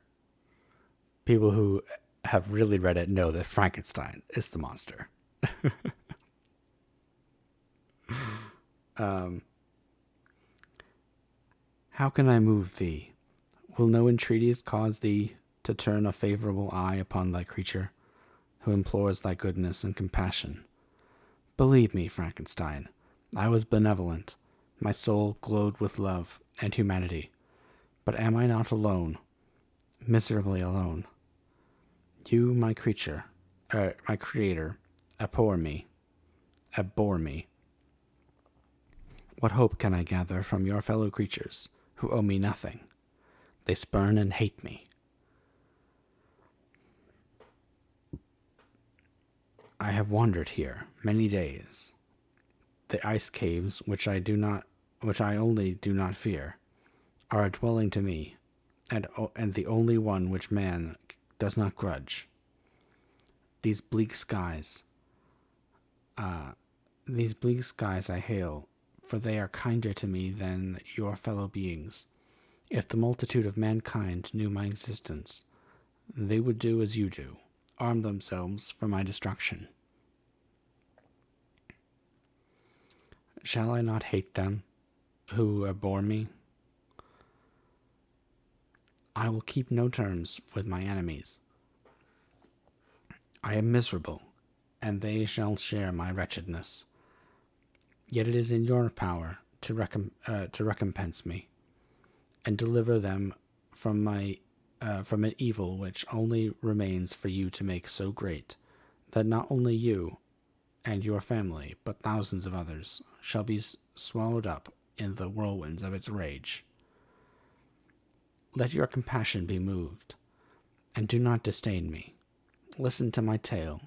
When you have heard that, abandon or commiserate me, as you shall judge that I deserve. But hear me.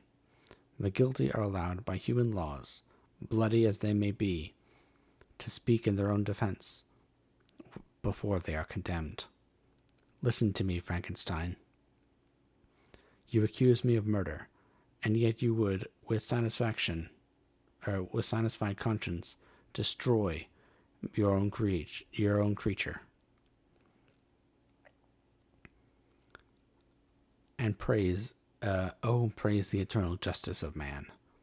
Yet I ask you not to spare me. Listen to me, and then, if you can, and if you will, destroy the work of your hands. Why do you call to my remembrance circumstances of which I shudder to reflect? That I have been the miserable origin and author, cursed be the day, a abhorred devil, in which you first saw light. Cursed, although I curse myself, be the hands that formed you. You have made me wretched and beyond expression. You have left me no power to consider whether I am just to you or not. Begone. Relieve me from the sight of your detested form. Thus I relieve thee, my creator, he said, and placed his hated hands before my eyes, which I flung from me with violence. Thus I take from thee a sight which you abhor. Still thou canst listen to me, and grant me thy compassion. By the virtues that I once possessed, I demand this from you. Hear my tale. It is long and strange, and the temperature of this place is not fitting to for your fine sensations. Come to the hut upon the mountain. The sun is yet high in the heavens. Before it descends, hide itself. Before it descends to hide itself beyond yon snowy precipices, and illuminate another world, you will have heard my story. and can decide. On you it rests, whether I quit forever the neighborhood of man and lead a harmless life, or become the scourge of your fellow creatures, and the author of your own speedy ruin." As he said this, he led the way across the ice. I followed. My heart was full, and I did not answer him, but I proceeded and weighed the various arguments that he had used, and determined at least to listen to his tale. I was partly urged by curiosity, and compassion confirmed my resolution. I hitherto supposed him to be the murderer of my brother, and I eagerly sought the confirmation or denial of this opinion. For the first time, also, I felt what the duties of a creator towards his creature were, and that I ought to render him happy before I complained of his wickedness. These motives urged me to comply with his demand. We crossed the ice, therefore, and ascended to the opposite rock. The air was cold, and the rain again began to descend. We entered the hut, the fiend with an air of exultation, I with a heavy heart and depressed spirits. But I consented to listen, and seated myself by the fire with which my odious companion had lighted. He thus began his tale. Chapter 3. It is with considerable difficulty that I remember the original era of my being. All the events of that period appear confused and indistinct. A strange multiplicity of sensations seized me, and I saw, felt, heard, and smelt, all at the same time. And it was indeed a long time before I learned to distinguish between the operations of my various senses.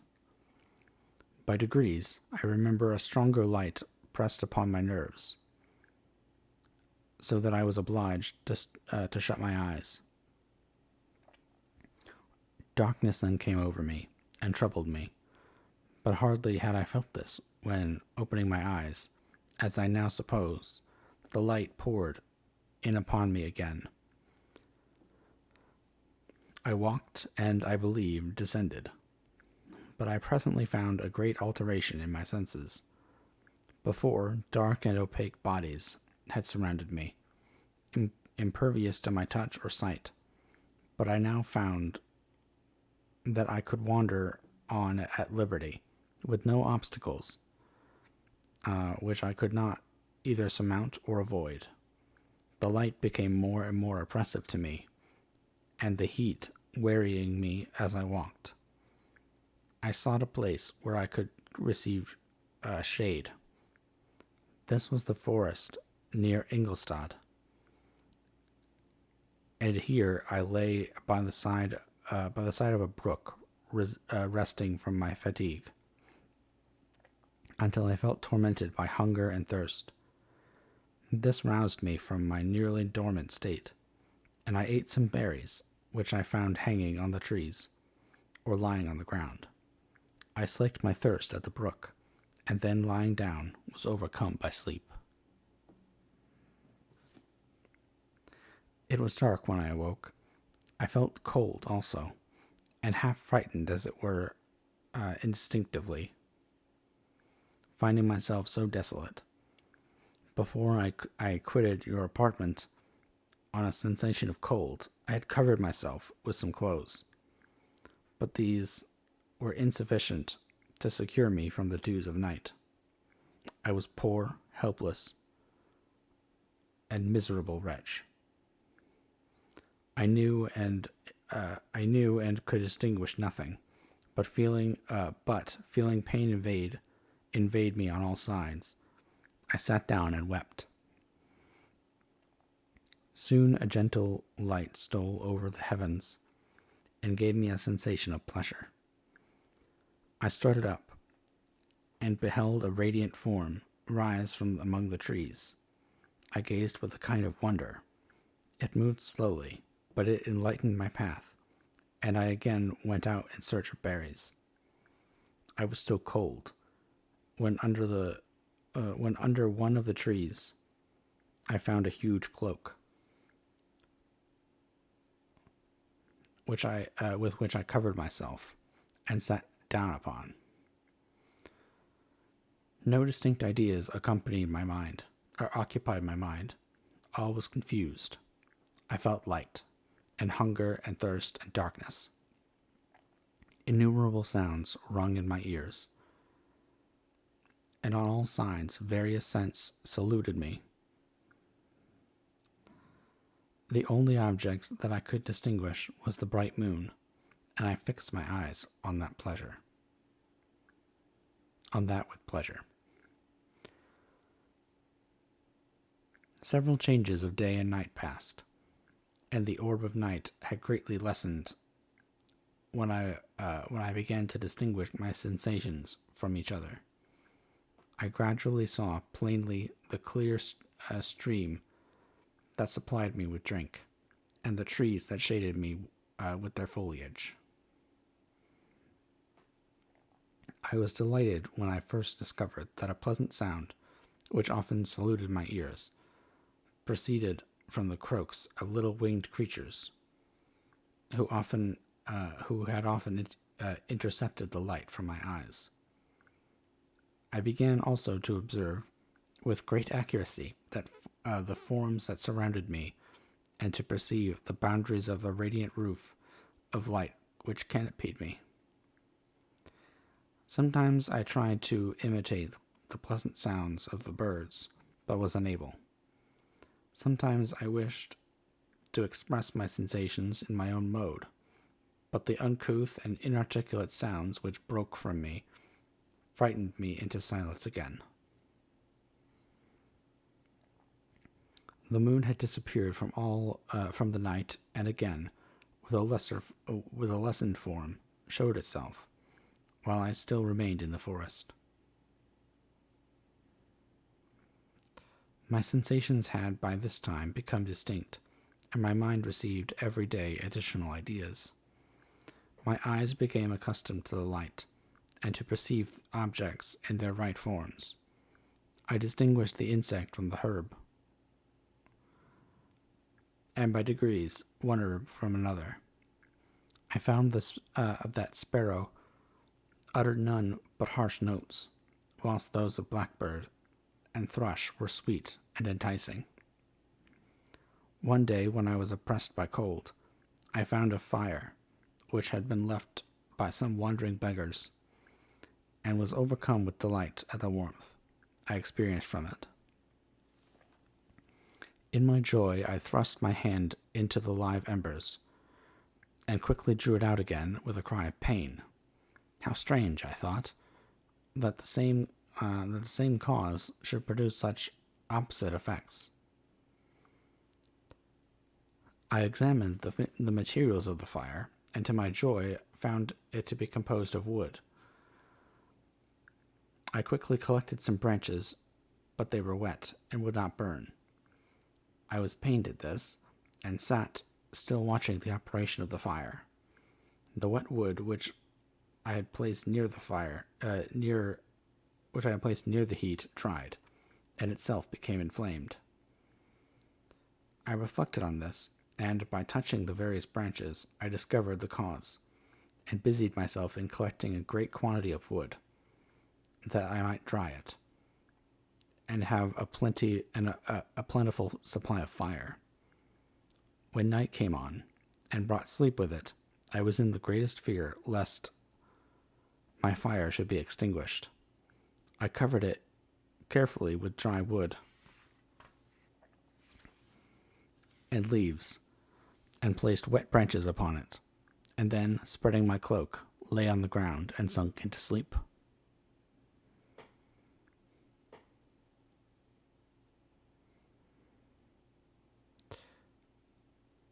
It was morning when I woke, and my first care was to visit the fire.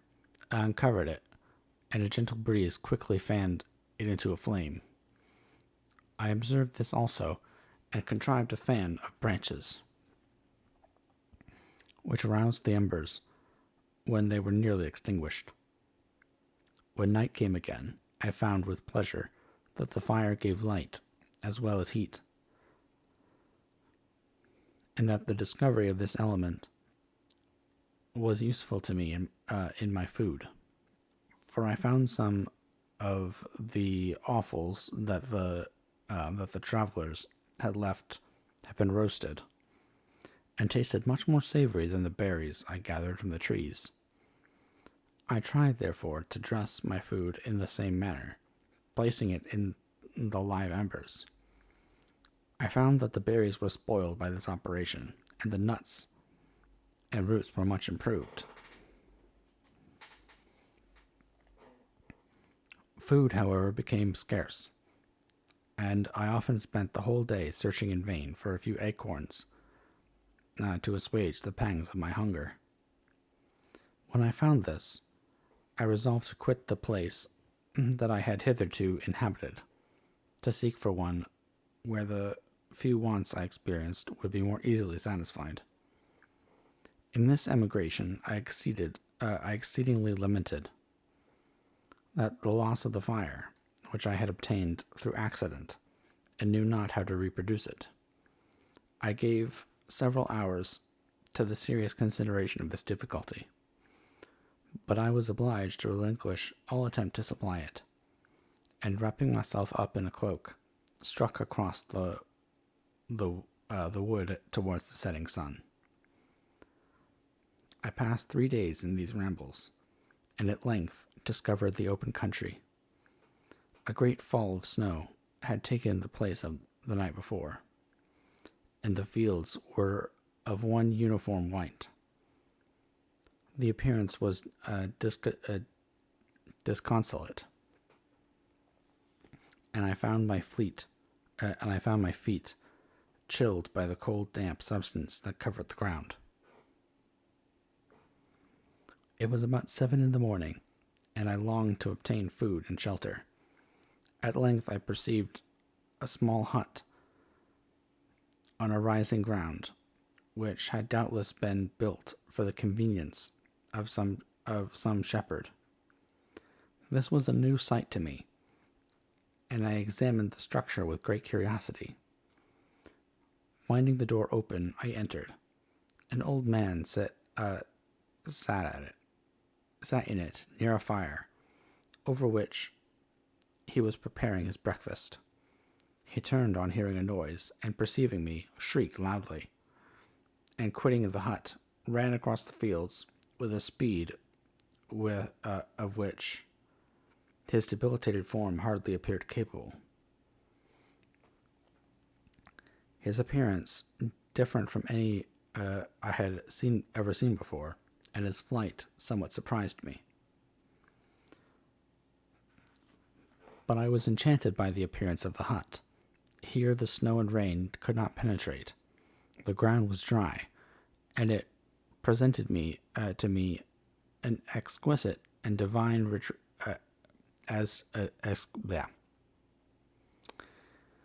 And it presented to me then as exquisite and divine a retreat as pandemonium appeared to the demons of hell after their sufferings in the lake of fire. I greedily devoured the remnants of the shepherd's breakfast, which consisted of bread, cheese, milk, and wine. The latter, however, I did not like. Then, overcome by fatigue, I lay down among some straw and fell asleep.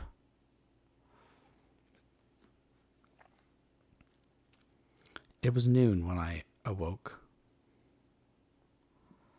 and allured by the warmth of the sun, and which shone brightly on the white ground, I determined to recommence my travels, and depositing the remains of the peasant's breakfast in a wallet I found, I proceeded across the fields for several hours, until at sunset I arrived at a village. How miraculous did this appear! The huts, the neater cottages, and stately houses engaged my admiration by turns. The vegetables in the gardens, the milk and cheese that I saw placed at the windows of some of the cottages allured my appetite. One of the best of these I entered, but I had hardly placed a foot within the door before the children shrieked, and one of the women fainted. The whole village was aroused. Some fled, some attacked me, until grievously bruised by stones, and many other kinds of missile weapons, I escaped to the open country, and fearfully took refuge in a low hovel, quite bare, and making a wretched appearance, after the places I had beheld in the village. This hovel, however, joined a cottage of a neat and pleasant appearance. But after my late dearly bought experience, I dared not enter it. My place of refuge was constructed of wood, but so low that I could with difficulty sit upright in it.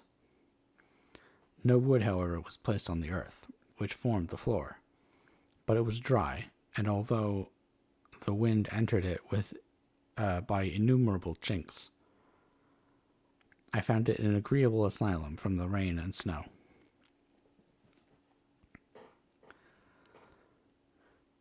Here then I retreated and lay down, happy to have found a shelter, however miserable, from the inclemency of the season, and still more of from the barbarity of men. As soon as morning dawned, I crept from my kennel, that I might view the adjacent cottage, and discovered that if I could remain in the habitation I had found, it was situated against the back of the cottage, and surrounded on all sides, which were exposed by a pigsty and a clear pool of water. One part was open, and by that I had crept in. But now I covered every crevice by which I might be perceived with stones and wood, yet in such a manner that I might move them on occasion to pass out. All the light I enjoyed came through the sty, and that was sufficient for me. Hi, Pen Naps. How's it going? Welcome to the stream. We're just reading some Frankenstein.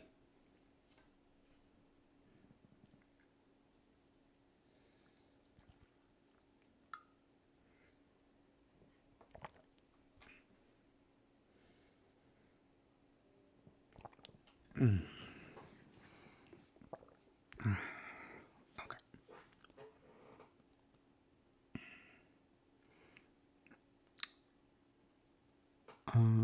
Let's see.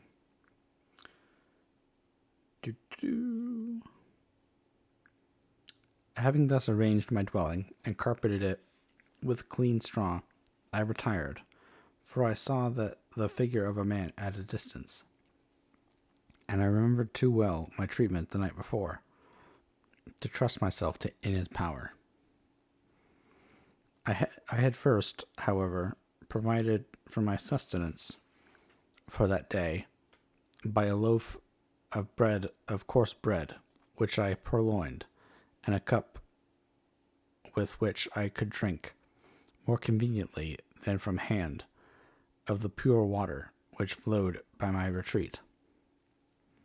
The floor was a little raised, so that it was kept perfectly dry, and by its vicinity to the chimney of the cottage it was tolerably warm. Being thus provided, I resolved to reside in this hovel until something should occur which might alter my determination. It was indeed a paradise, compared to the bleak forest, my former residence, the rain-dropping branches and dank earth. I ate my breakfast with pleasure, and was about to remove a plank to procure myself a little water, when I heard a step, and looking through a small chink, I beheld a young creature with a pail on her head, passing before my hovel.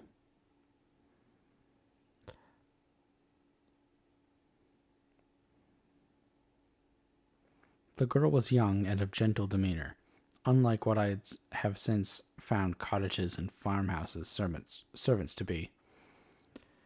Yet she was meanly dressed, a coarse blue petticoat and a linen jacket being her only garb.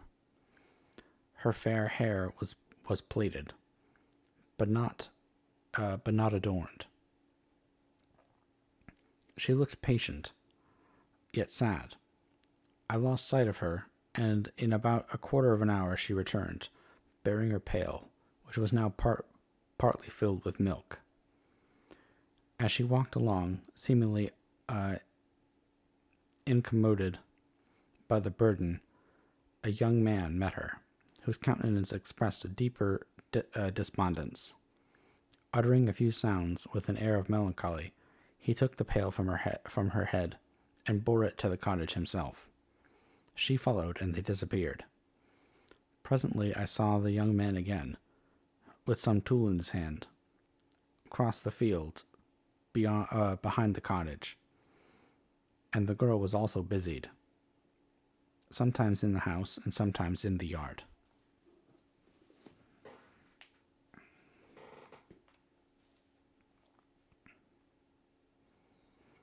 On examining my dwelling, I found that one of the windows of the cottage had formerly occupied a part of it, but the panes had been filled up with wood. In one of those was a small and almost imperceptible chink, through which the eye could just penetrate. Through this crevice, a small room was visible, whitewashed and clean, but very bare of furniture. In one corner, near a small fire, sat an old man, leaning his head on his hands in a disconsolate attitude.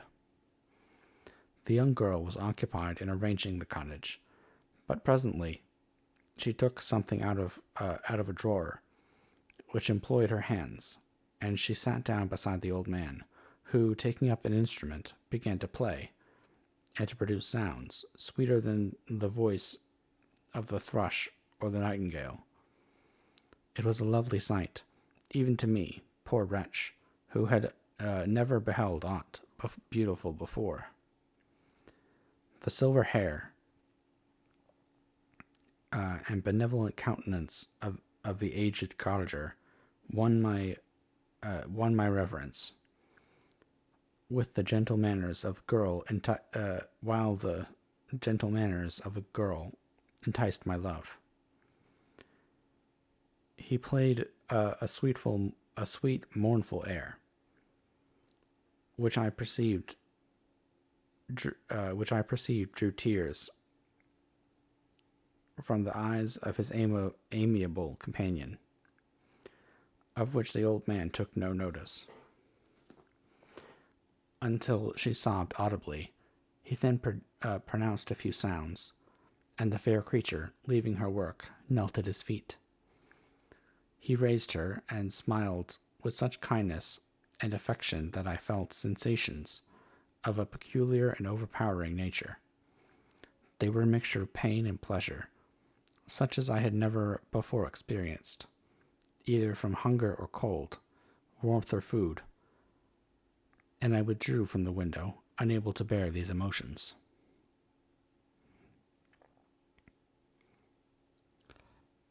Soon after this, the young man returned, bearing on his shoulder a load of wood. The girl met him at the door, helped to relieve him of his burden, and taking some of the fuel into the cottage, placed it on the fire. Then she and the youth went apart into a nook of the cottage, and he showed her a large loaf and a piece of cheese.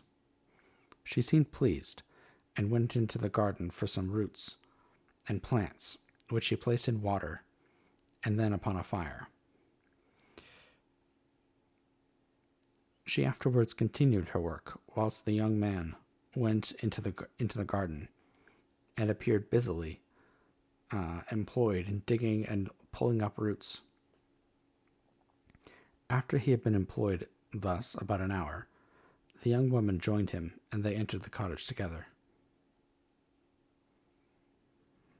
The old man had in the meantime been pensive, but on the appearance of his companions he assumed a more cheerful air, and they sat down to eat. The meal was quickly dispatched.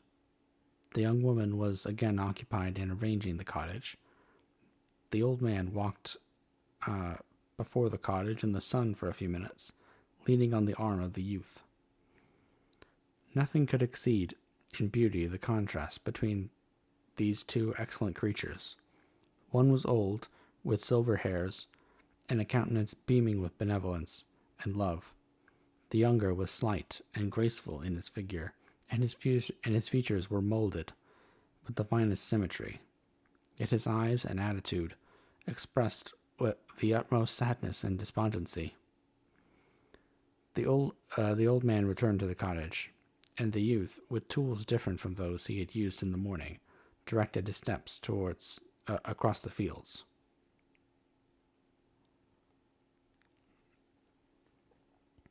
Night quickly shut in, but to my extreme wonder, I found that the cottagers had a means of prolonging light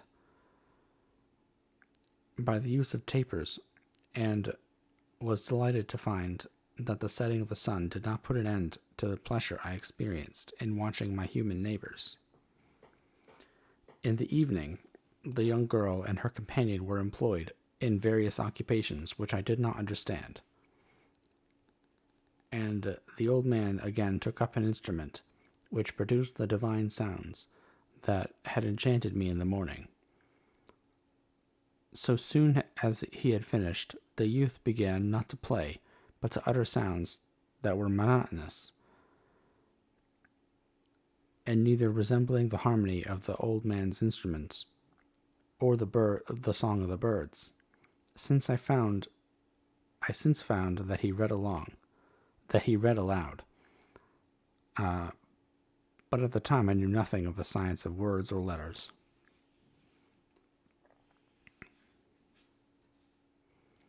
The family, after having been thus occupied for a short time, extinguished their lights and retired, as I conjectured, to rest.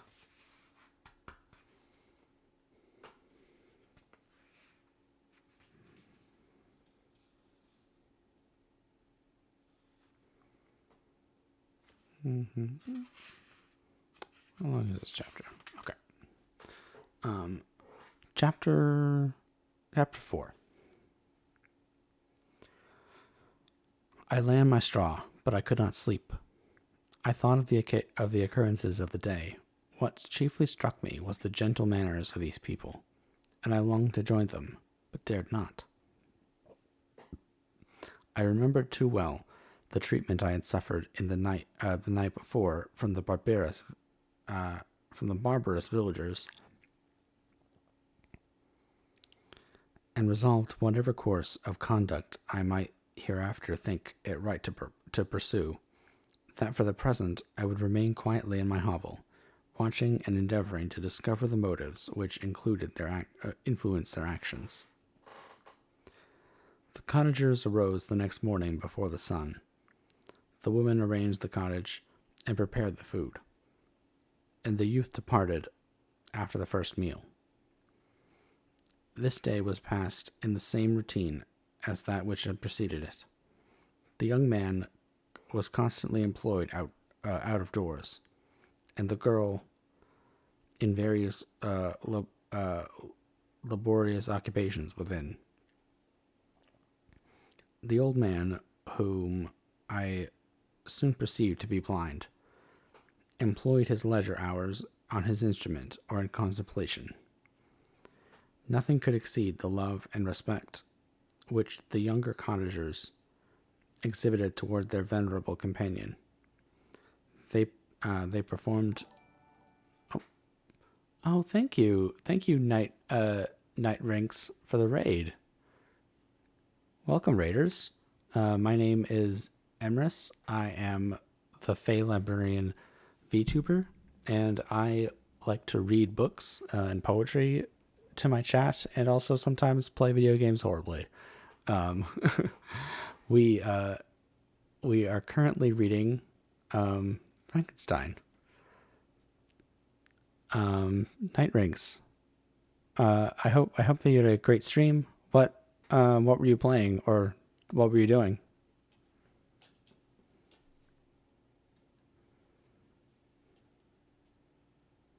Hello.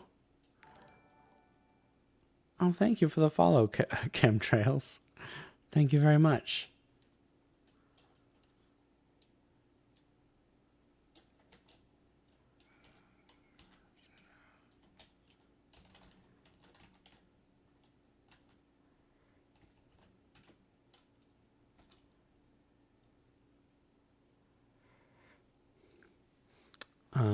But yeah, we today we finished.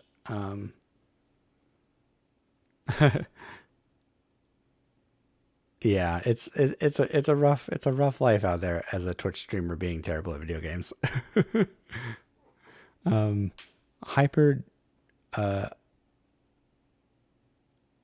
Hypnagogia. I've never heard of that.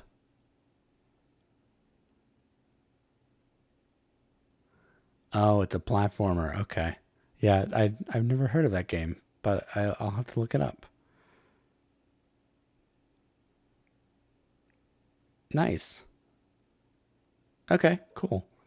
Um, yeah, we actually earlier in the stream we finished um our playthrough of GRIS, which is kind of a platformer. It's like it's this like really artistic kind of journey-esque platformer, all about processing emotions and all that stuff through with very little dialogue, and mostly just your character and the the artistic like backgrounds and the sound design and all that stuff. It's a really cool game. But we finished that about an hour in, and now I am reading. Uh, I'm reading Frankenstein. Have you ever read Frankenstein, or has anyone read Frankenstein?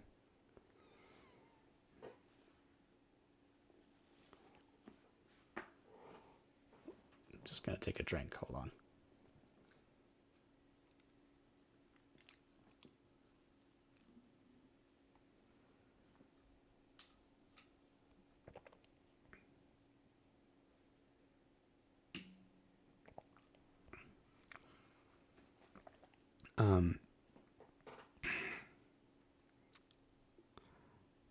Yes, Gris is so lovely. Yeah, it's beautiful.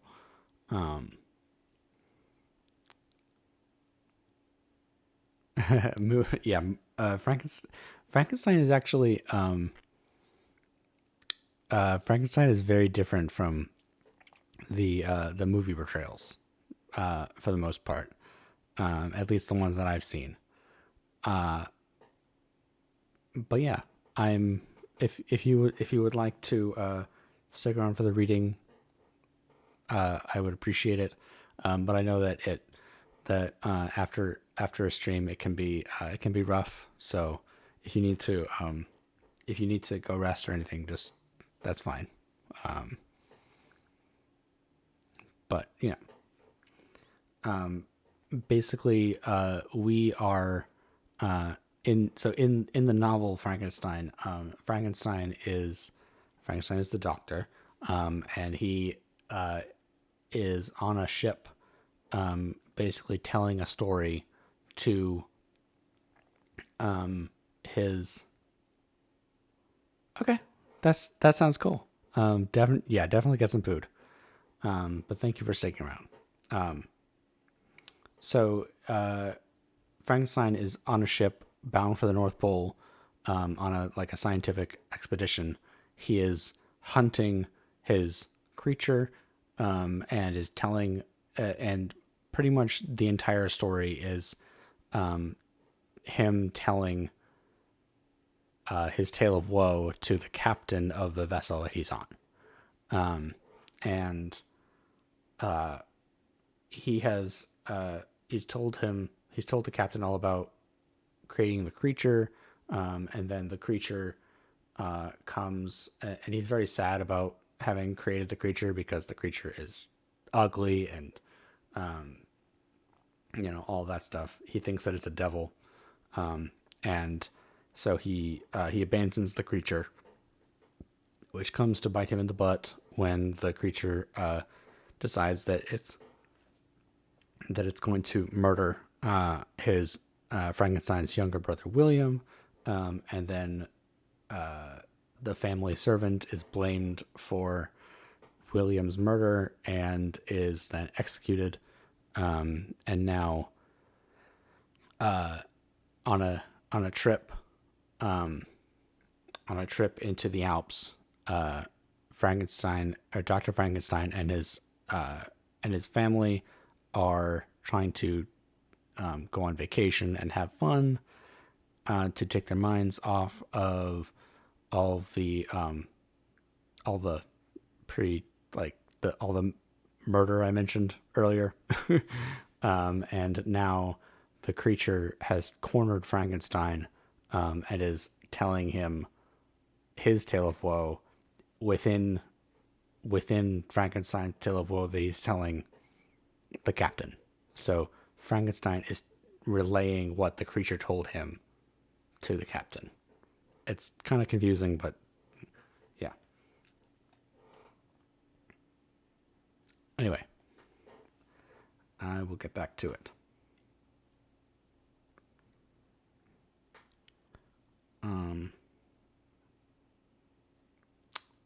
Okay, the cottagers.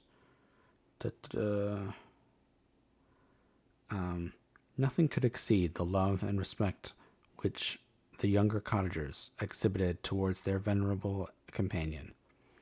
They performed towards him with every little office of affection and duty with gentleness, and he rewarded them by his benevolent smiles.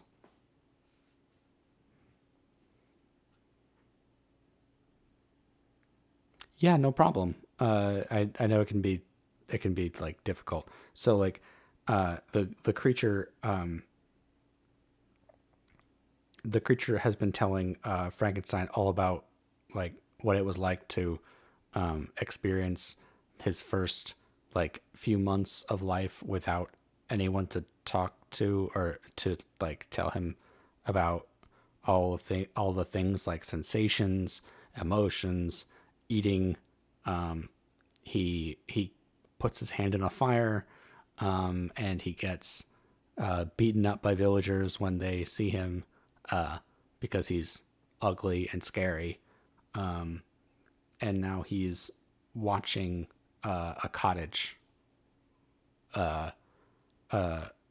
He's living in a hovel next to, or a hole next to, a cottage of very kind people, and he's wishing forlornly that his creator was nice enough to like, be like these people.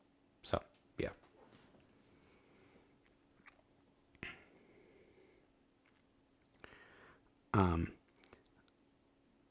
They were not entirely happy. The young man and his companion often went apart, and appeared to weep. I saw no cause for their unhappiness, but I was deeply affected by it. If such lovely creatures were miserable, it was less strange that I, an imperfect and solitary being, should be wretched. Mood. Yet why were these gentle beings unhappy? They possessed a delightful house, for such it was in my eyes, and every luxury. They had a fire to warm them when chill, and delicious viands to eat when hungry. They were dressed in excellent clothes, and still more, they enjoyed one another's company and speech, interchanging each day looks of affection and kindness. What did their tears imply? Did they really express pain? I was at first unable to solve these questions, but perpetual attention and time explained to me many appearances, which at first were enigmatic. A considerable period elapsed before I discovered one of the causes of the uneasiness of this amiable family. It was poverty, and they suffered that evil in a very distressing degree. Their nourishment consisted entirely of the vegetables of their garden, and the milk of one cow, who gave very little during the winter, when its masters could scarcely procure food to support it. They often, I believe, suffered the pangs of hunger very poignantly, especially the two younger cottagers, for several times they placed food before the old man, when they reserved none for themselves. This trait of kindness moved me sensibly. I had been accustomed during the night to steal a part of their store for my own consumption, but when I found that in doing this I inflicted pain on the cottagers, I abstained and satisfied myself with berries and nuts and roots, which I gathered from a neighboring wood. Oh, thank you for the hydrate redeem. I will gladly take you up on that.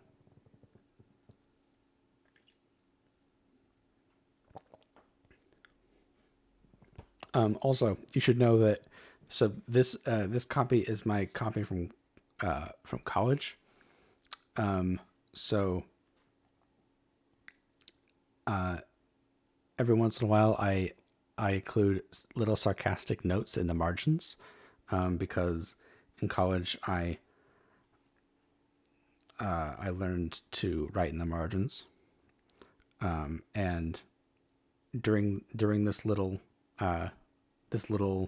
thing of him realizing that stealing from others is bad, I wrote in the margins, "Duh."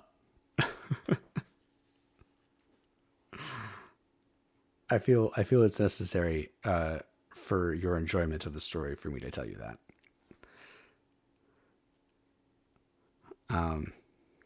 I discovered also another means through which I was enabled to assist their labors.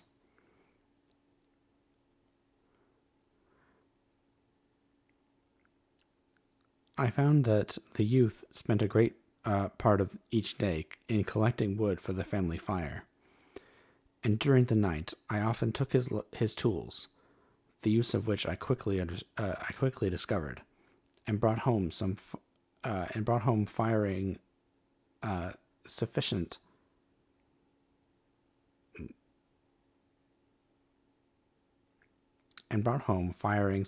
for the consumption of several days. I remember the first time that I did this. The young woman, when she opened the door in the morning, appeared greatly astonished on seeing a great pile of wood on the outside. She uttered some words in a loud voice, and the youth joined her, who also expressed surprise.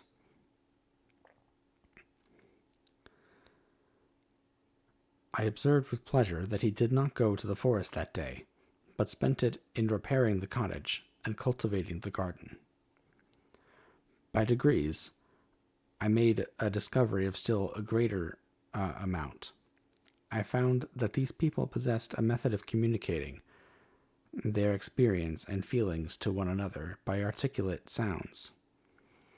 I perceived that the words they spoke sometimes produced pleasure or pain, smiles or sadness, in the minds and countenances of the hearers. This was indeed a godlike science, and I ardently desired to become acquainted with it. But I was baffled in every attempt I made for this purpose. Their pronunciation was quick, and the words they uttered not having any apparent connection with visible objects. I was unable to discover any clue by which I could unravel the mystery of their reference. By great application, however, and after having remained during the space of several revolutions of the moon in my hovel, I discovered the names that were given to some of the familiar objects of discourse.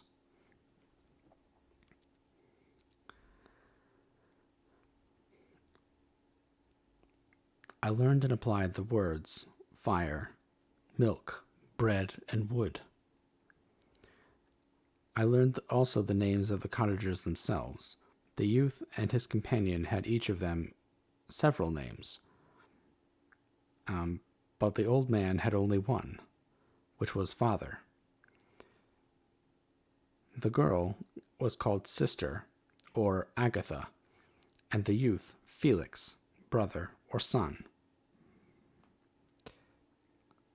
I cannot describe the delight I felt when I learned the ideas appropriated to each of these sounds, and was able to pronounce them. I distinguished several other words, good without being able to, as yet to understand or apply them, such as good, dearest, and unhappy. I spent the winter in this manner. The gentle manners and beauty of the cottagers greatly endeared me to them to me. When they were unhappy, I felt depressed. When they rejoiced, I sympathized in their joys. I saw few human beings beside the farm, and if any other happened to enter the cottage, their harsh manners and rude gait only enhanced me to the superior accomplishments of my friends. The old man, I could perceive, once endeavored to encourage his children, as sometimes I found that he called them to cast off their melancholy. He would talk in a cheerful accent, with an expression of goodness that bestowed pleasure even upon me. Agatha listened with respect, her eyes sometimes filled with tears, which she endeavored to wipe her eyes sometimes which she endeavored to wipe away unperceived. But I generally found that her countenance and her tone were more cheerful after having listened to the exhortations of her father. It was not thus with Felix. He was always the saddest of the group, and even up to my unpracticed senses, he appeared to have suffered more deeply than his friends. But if his countenance was more sorrowful, his voice was more cheerful than that of his sister, especially when he addressed the old man.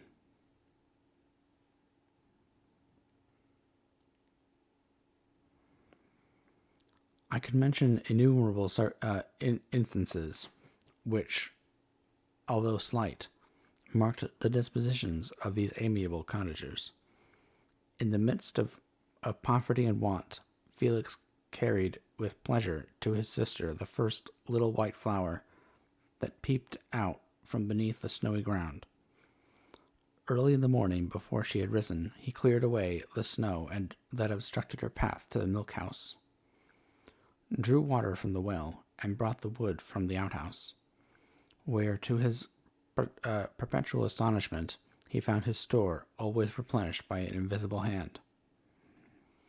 In the day, I believe, he worked sometimes for a neighboring farmer, because he often went forth and did not return until dinner, yet brought no wood with him. At other times he worked in the garden, but as there was little to do in the frosty season, he read to the old man and Agatha. This reading had puzzled me extremely at first, but by degrees I discovered that he uttered many of the same sounds when he read as when he talked.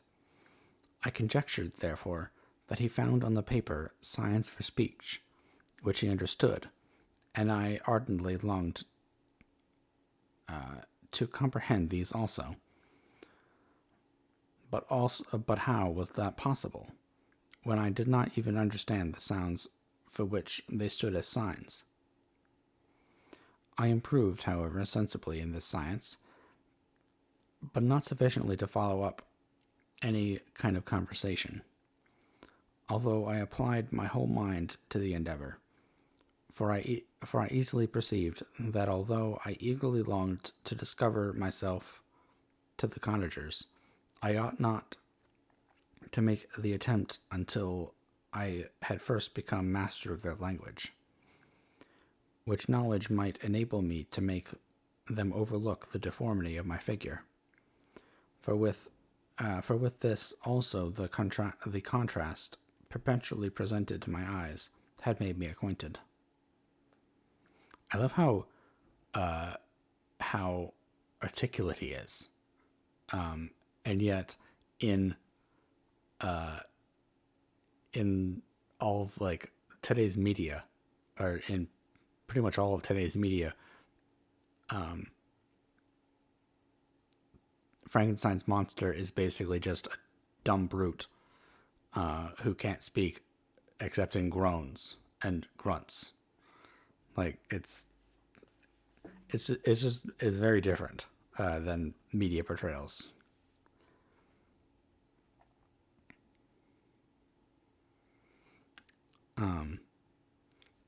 I had admired the perfect forms of my cottagers, their grace, beauty, and delicate complexions. But how was I terrified when I viewed myself in a transparent pool? At first, I started back, unable to believe that it was indeed I who was reflected in the mirror.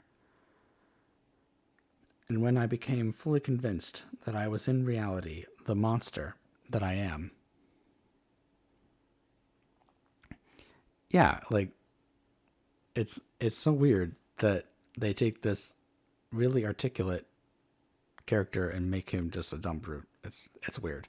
I wonder, and I often wonder why that is. Like why do we all assume that Frankenstein's monster is just a dumb brute?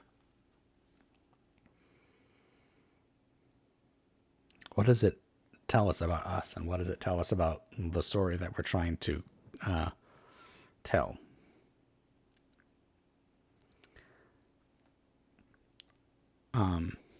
I was filled with the bitterest sensation of despondence and mortification. Alas, I did not yet entirely know the fatal effects of this miserable deformity. As the sun became warmer and the light of the day longer, the snow vanished, and I beheld the bare trees and the black earth. From this time, Felix was more employed, and the heart-moving indications of impending famine disappeared.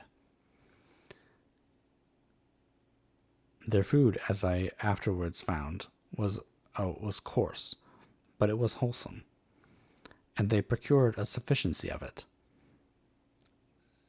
Several new kinds of plants sprung up in the garden, which they dressed, and these signs of comfort increased daily as the season advanced. The old man, leaning on his son, walked each day at noon, when it did not rain, as I found it was called when the heavens poured forth its waters. This frequently took place, but a high wind quickly dried the earth, and the season became far more pleasant than it had been. My mode of life in my hovel was uniform.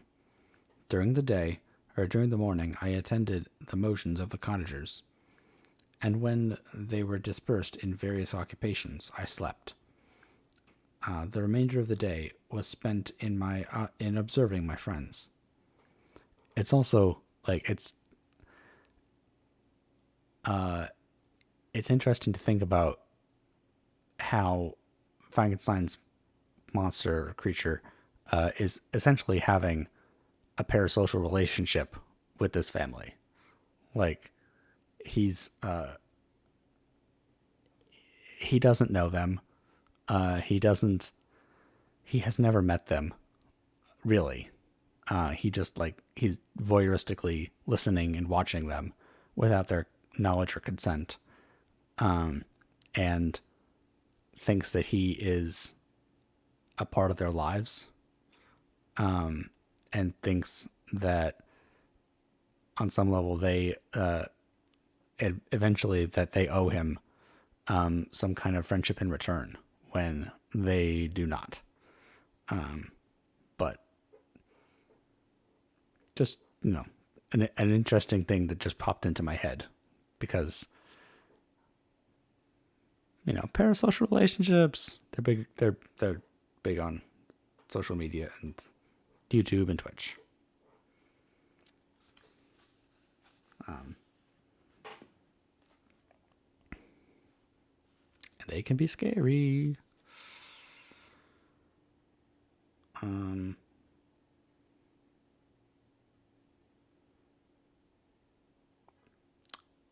The remainder of the day was spent in observing my friends.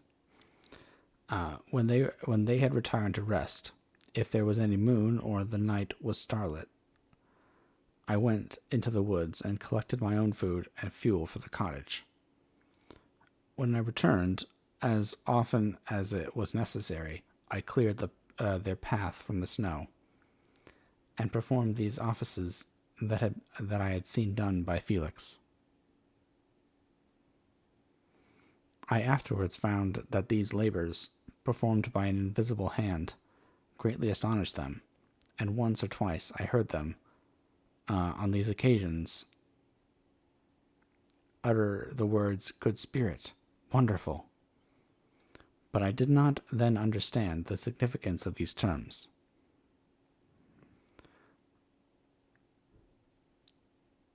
My thoughts now became more active, and I longed to discover the motives and feelings of these lovely creatures. I was inquisitive to know why Felix appeared so miserable, and Agatha so sad. I thought, foolish wretch, that it might be in my own power to restore happiness to these deserving people. When I slept or was absent, the forms of the venerable blind father, the gentle Agatha, and the excellent Felix flitted before me. I looked upon them as superior beings, who would be the arbiters of my future destiny.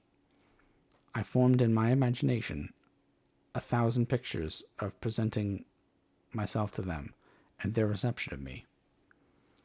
I imagined that they would be disgusted until, by my gentle demeanor and conciliating words, I should win their favor and afterwards their love. These thoughts exhilarated me and led me to apply with fresh ardor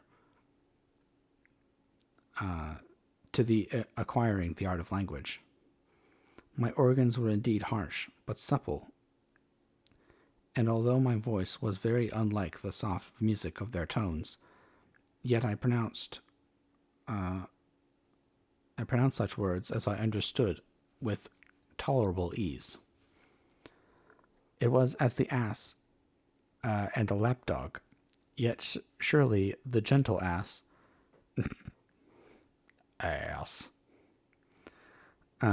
yet surely the gentle ass, whose intentions were affectionate, although his manners were rude, deserved better treatment than blows and execration.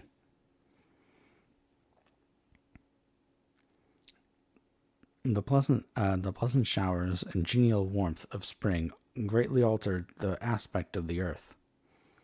Many men who before this change seemed to have been hid in caves, dispersed themselves, and were employed in the various arts of cultivation. The birds sang in more cheerful tones, and the leaves began to bud forth on the trees. Happy, happy earth, fit habitation for gods, which, so short a time before, was bleak, damp, and unwholesome. My spirits were elevated by the enchanting appearance of nature. The past the past was blotted from my memory, and the present was tranquil, and the future gilded by bright rays of hope and anticipations of joy.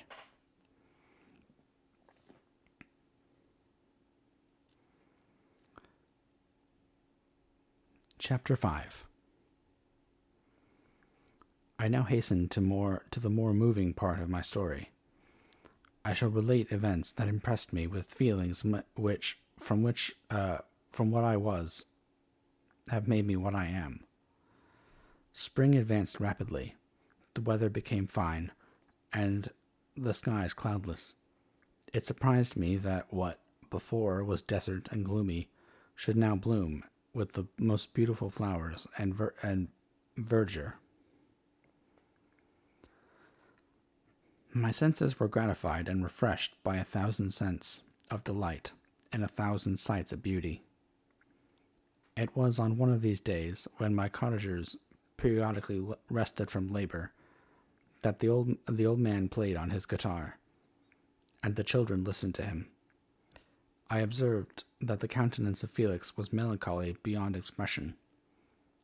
He sighed frequently. At once his father paused in his music, and I conjectured by his manner that he inquired the cause of his son's sorrow. Felix replied in a cheerful accent, and the old man was recommencing his music when someone tapped on the door. It was a lady on horseback, accompanied by a countryman as a guide. The lady was dressed in a dark suit and covered with a thick black veil. Agatha asked a question, to which the stranger only replied by pronouncing, in a sweet accent, the name of Felix.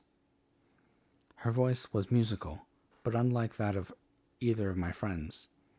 On hearing this word, Felix came up hastily to the lady, who, when she saw him, threw up her veil, and I beheld the countenance of angelic beauty and expression.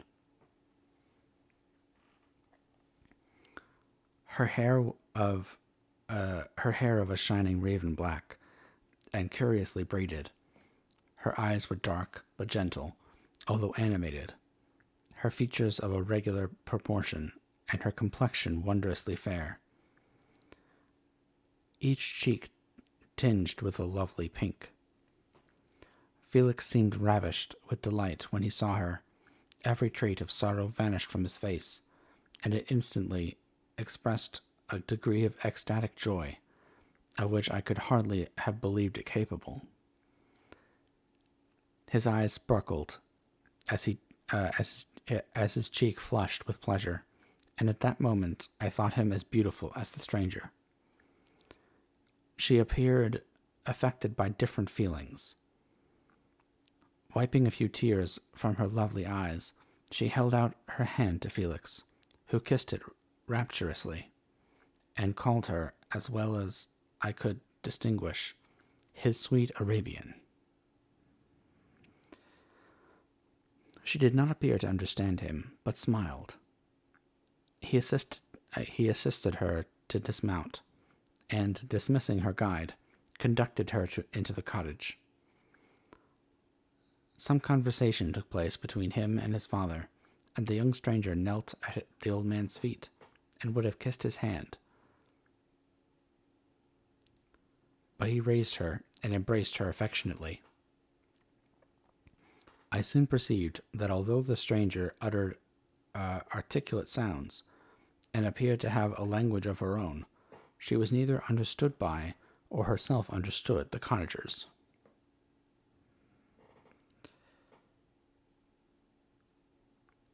They made many signs which I did not comprehend, but I saw that her presence diffused gladness through the cottage, dispelling their sorrow as the sun dissipates the morning mists. Felix seemed particularly happy, and with smiles of delight welcomed his Arabian. Agatha, the ever gentle Agatha, kissed the hands of the lovely stranger, and, pointing to her brother made signs which appeared to mean that he had been sorrowful until she came. Some hours passed, while they, by their countenances, expressed joy, the cause of which I did not comprehend. Presently I found, by the frequent recurrence of one sound which the stranger repeated after them, that she was endeavoring to learn their language, and the idea instantly occurred to me that I should make use of the same instructions to the same end. The stranger learned about 20 words at her first lesson. Most of them, indeed, were those which I had before understood, but I profited by others. As night came on, Agatha and the Arabian retired early. When they separated, Felix kissed the hand of the stranger and said, "Good night, sweet Safie." He sat up much longer, conversing with his father, and by the frequent repetition of her name, I conjectured that their lovely guest was the subject of their conversation. I ardently desired to understand them, and bent every faculty towards that purpose, but found it utterly impossible.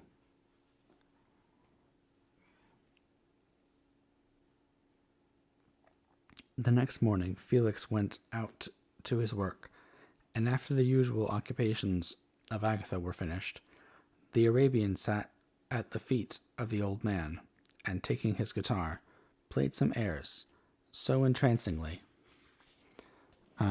beautiful that they at once drew tears of sorrow and delight from my eyes. She sang, and her voice flowed in a rich cadence, swelling or dying away like a nightingale of the woods. When she was finished, she gave the guitar to Agatha, who at first declined it. She played a simple air, and her voice accompanied it in a sweet accents.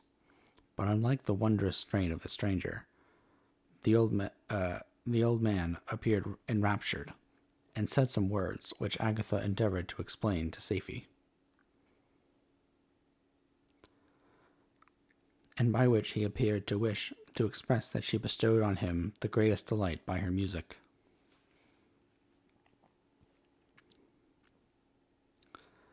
The days now passed as peaceably as before, with the sole alteration that joy had taken place of sadness in the countenance of my friends. Safie was always gay and happy. She and I improved rapidly in the knowledge of language, so that in 2 months I began to comprehend most of the words uttered by my protectors. In the meanwhile, also, the black ground was covered with herbage, and the green banks interspersed with innumerable flowers, sweet to the scent and the eyes, stars of pale radiance among the moonlit woods. The sun became warmer, the nights clear and balmy, and my nocturnal rambles were an extreme pleasure to me, although they were considerably shortened by the late setting and early rising of the sun, for I never ventured abroad during daylight, fearful of meeting with the same treatment as I had formerly endured in the first village which I entered. My days were spent in close attention, that I might more speedily master the language, and I may boast that I improved more rapidly than the Arabian, who understood very little, and conversed in broken accents, whilst I comprehended and could imitate almost every word that was spoken. While I improved in speech, I also learned the science of letters, as it was taught to the stranger, and this opened before me a wide field for wonder and delight. The book from which Felix instructed Safie was Volney's Ruins of Empires.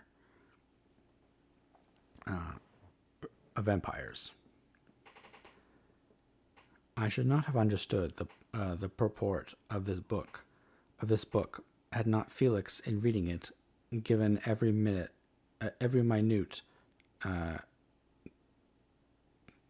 given very minute explanations. He had chosen this work, he said, because the declamatory style was formed in imitation of the Eastern authors. Through this work, I obtained a cursory knowledge of history and a view of the several empires at present existing in the world. It gave me an insight into the manners, governments, and religions of the different nations of the earth. I heard of the slothful Asiatics.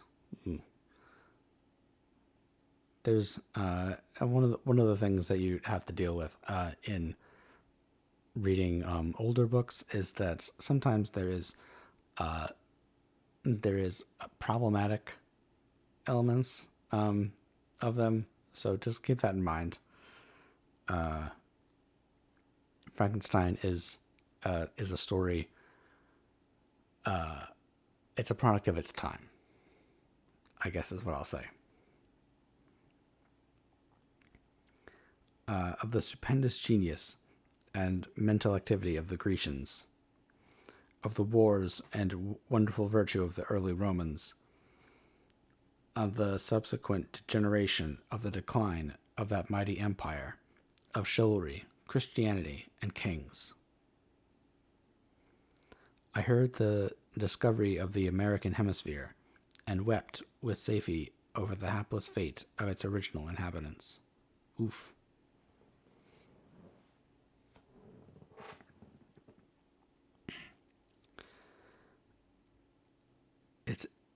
It's interesting that gets brought up in here.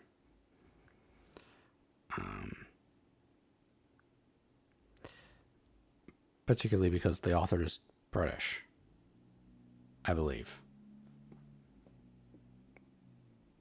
At least I think so. These wonderful narrations inspired me with strange feelings. Was man indeed at once so powerful, so virtuous and magnificent, yet so vicious and base? He appeared at one time a mere scion of the evil principle, and at another as all that can be conceived of noble and godlike.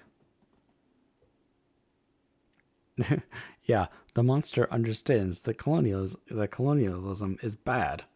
Oh no. Maybe he should be teaching some classes at some point.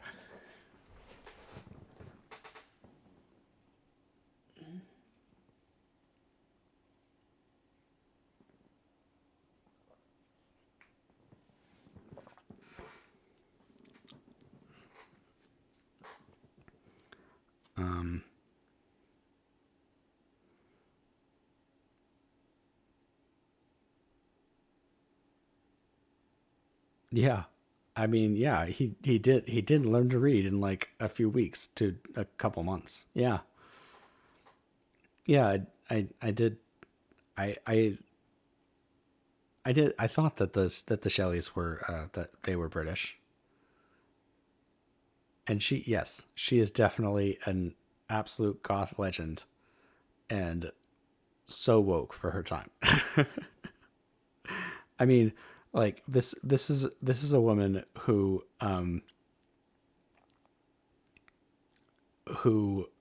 I believe she took her husband's heart after he died and like put it in a jar and kept it with her for the rest of her life, right?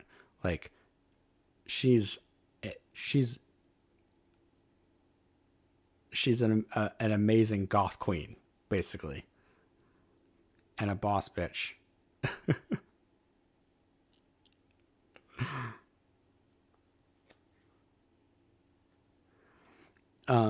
Also, just a side note, like, is it common?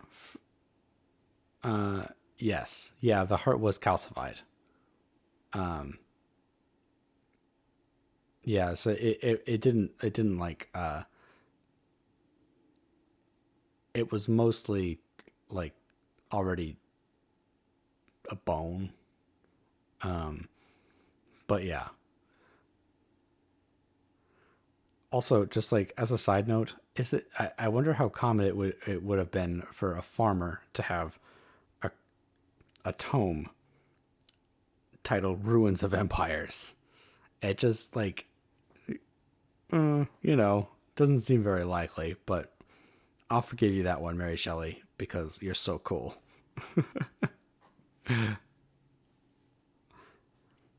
It doesn't seem very likely that a farming family would have that book.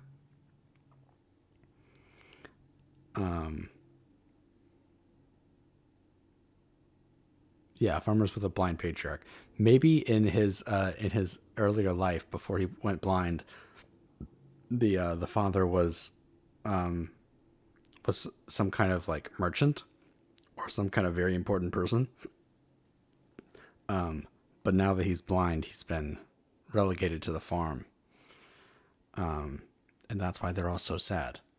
And it also would explain why the what's his name, Felix is getting like an Arabian wife. Like, how did he meet, or how did he even learn about this woman to like import her to Switzerland?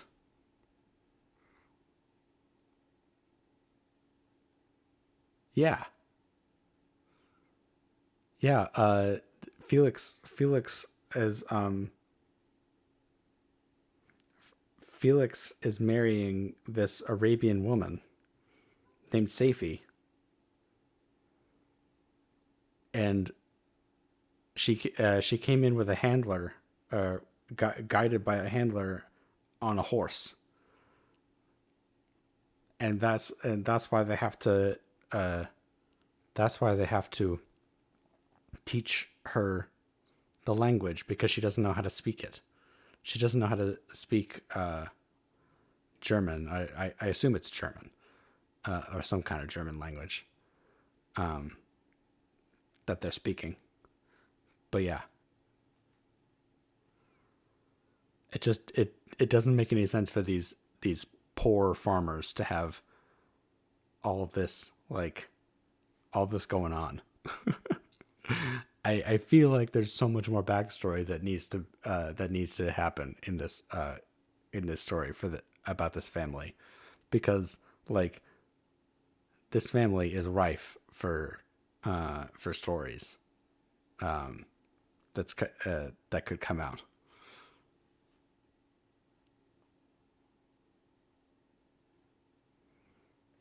Anyway, it's it's just a fun aside that like this family is super weird for being poor farmers. Like, why?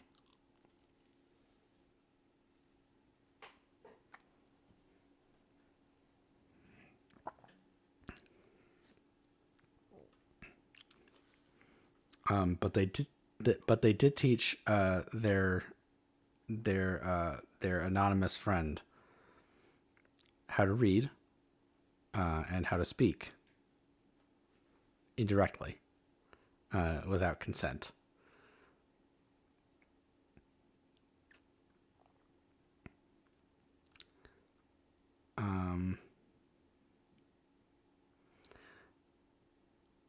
To be a great and virtuous man appeared the highest honor that can befall a sensitive being.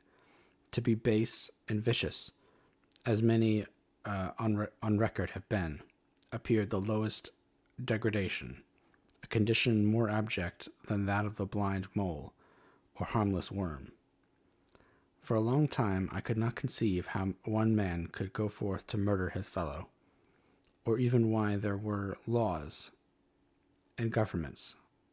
But when I heard details of vice and bloodshed, my wonder ceased, and I turned away with disgust and loathing. Every conversation of the cottagers now opened new wonders to me. While while I listened to the instructions which Felix bestowed upon the Arabian, the strange system of human society was explained to me.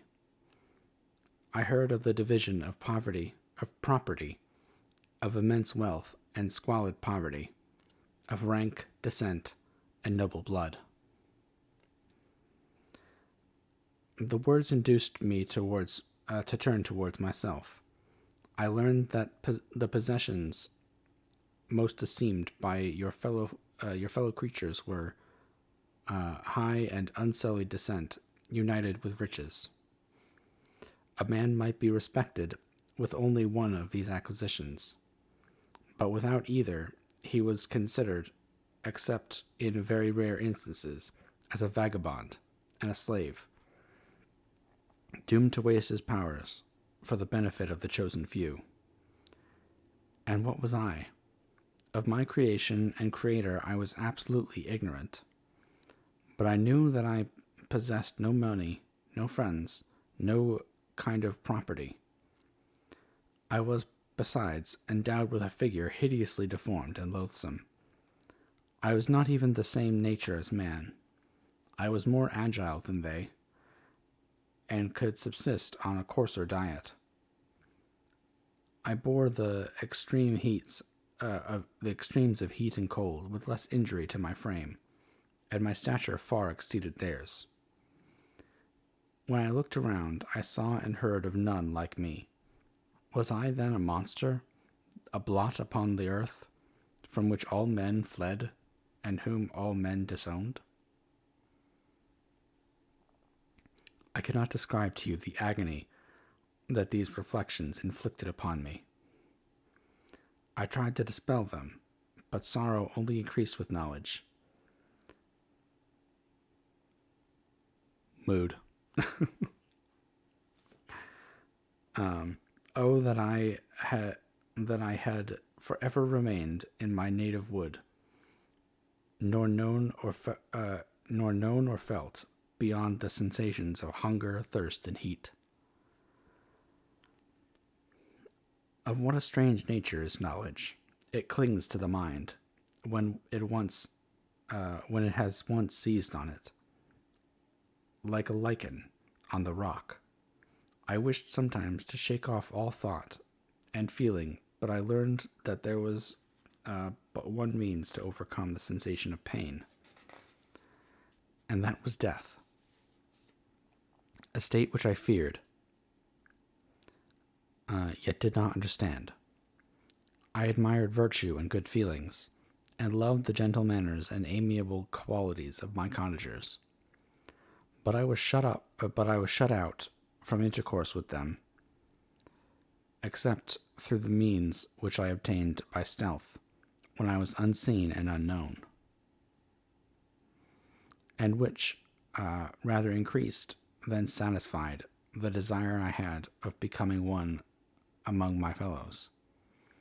The gentle words of Agatha and the animated smiles of the charming Arabian were not for me. The mild exhortations of the old man and the lively conversation of the loved Felix were not for me. Miserable, unhappy wretch. Other lessons were impressed upon me even more deeply.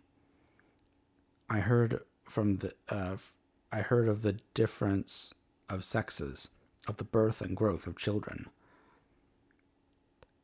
how the father doted on the smiles of the infant, and the lively sallies of the older child, how all the life and cares of the mother were wrapped up in the precious charge, how the mind of youth expanded and gained knowledge of brother, sister, and all the various relationships which bind one human being to another in mutual bonds.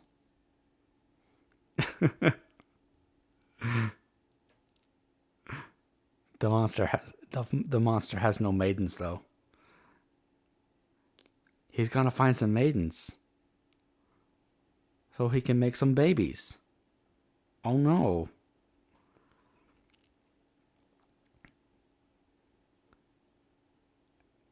at least the monster doesn't have to go up to Frankenstein and be like, uh, Daddy, how babies get made?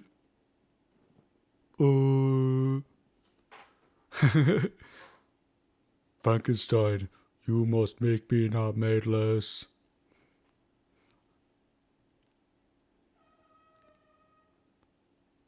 Me want maidens.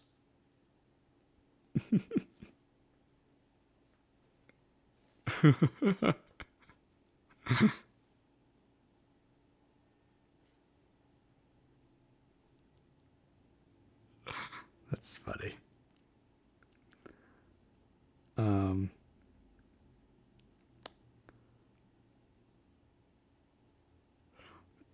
but where were my friends and relations? No father had watched my infant days. No mother had blessed me with smiles and caresses.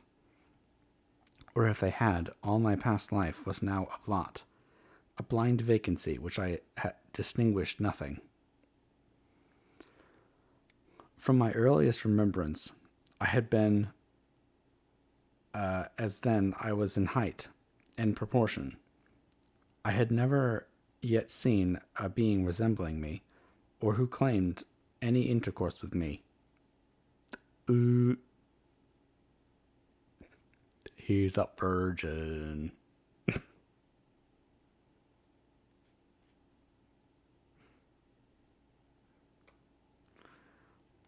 What was I? The question again reoccurred, to be answered only with groans. Maybe that's why, in all of the uh, in all of the like media representation of Frankenstein, the monster just groans because all of his questions are only answered with groans. Mm. Mm.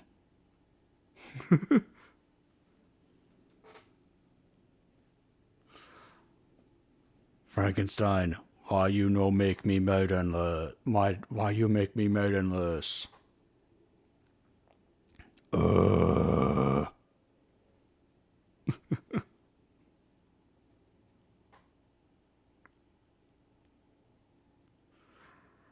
I will soon explain to what these feelings tended. But allow me now to return to the cottagers, whose story excited me in such various feelings and of indignation, delight, and wonder, but which all terminated in additional love and reverence for my protectors. For so I loved in an innocent, half painful self deceit to call them.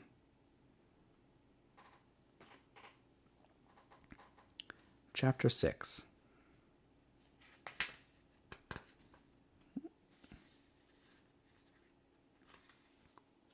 I think we'll go one more. Some time elapsed before I learned the history of my friends. It was one which could not fail to impress itself deeply on my mind, unfolding as it did a number of circumstances, each interesting and wonderful to one so utterly inexperienced as I was. The name of the old man was de Lacy. He was descended from a good family in France, where he had lived for many years in affluence. Oh, yeah, there you go. That's why they have books. Respected by his superiors and beloved by his equals. His son was bred in the service of his country, and Agatha had ranked with the ladies of the highest distinction. A few months before my arrival, they had lived in a large and luxurious city called Paris, surrounded by friends, and possessed of every enjoyment which virtue, refinement of intellect, or taste, accompanied by a moderate fortune, could afford.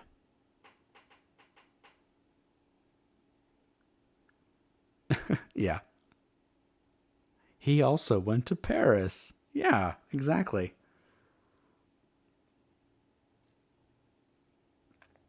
Oh shit! I went blind. Gotta go to Germany and Paris. Although I don't think he probably wasn't blind, or maybe he. Oh, never mind. We're gonna get to that in a second. Um,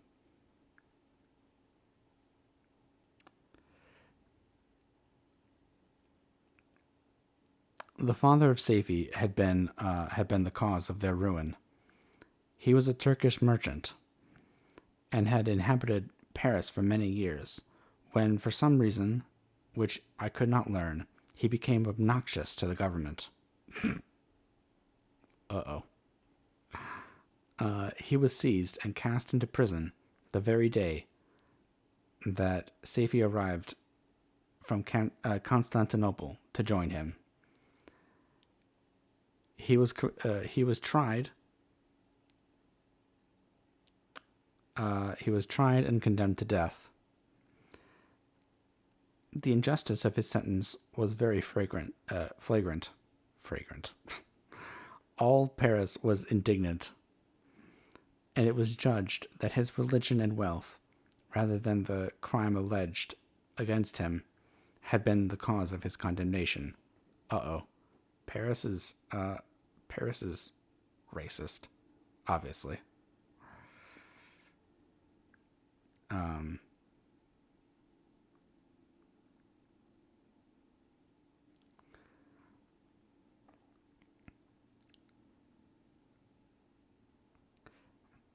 Felix had been present at the trial. His horror and indignation were uncontrollable. When he heard the decision of the court, he made at that moment a solemn vow to deliver him, and then looked around for the means. After many fruitless attempts to gain admittance to the prison, he found a strongly grated window in an unguarded part of the building.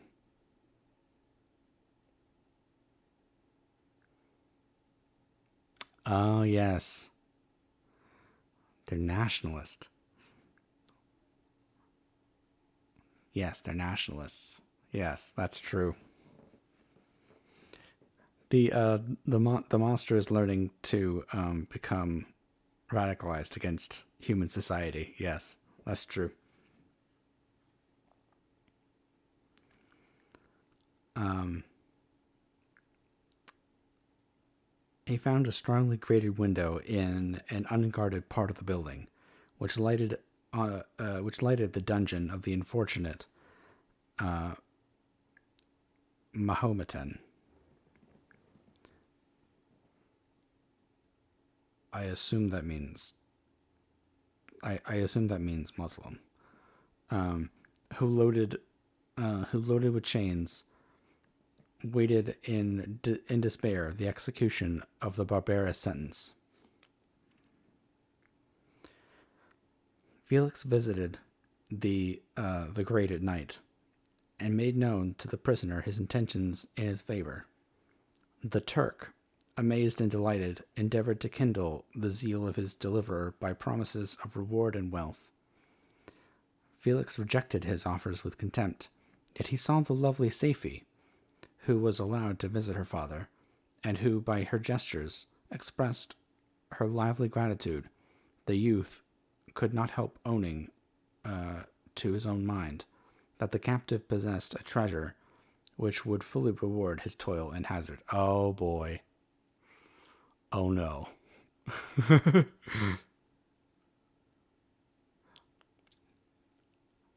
The merchant's daughter is a prize. Oh boy. The Turk quickly perceived the impression that his daughter had made on the heart of Felix, and endeavored to secure him more entirely in his interests by the promise of her hand in marriage. So as soon as he should be conveyed to a place of safety, Felix was too delicate to accept his offer. Yet he looked forward to the probability of the event as to the consummation of his happiness. During the ensuing days, while the preparations were going forward for the escape of the merchant, the zeal of Felix was warmed by several letters that he received from this lovely girl, who found means to express her thoughts in the language of her lover by the aid of an old man, a servant of her father's, who understood French. Ah, they're speaking in French. She thanked him in the most ardent terms for his intended services toward her father, and that at the same time she gently deplored her own fate.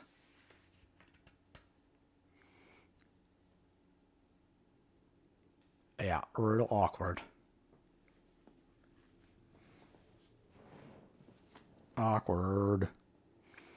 I have copies of these letters, for I found means, during my residence in the hovel, to procure implements of writing, and the letters were often in the hands of Felix or Agatha. Before I depart, I will give them to you. They will prove the truth of my tale. But at present, as the sun is already far declined, I shall only have time to repeat the substance of them to you.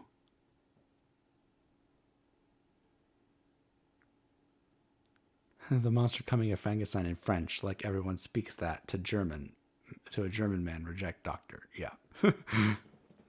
I mean, I assume that because Frankenstein is a noble, or at least like he's part of a well-to-do family, and French is a very well-to-do language. Like, he probably at least understands it, right? I mean, it's not like he's got no knowledge of it.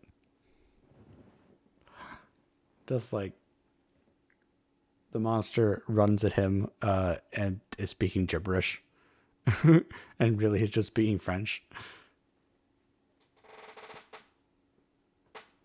No parler.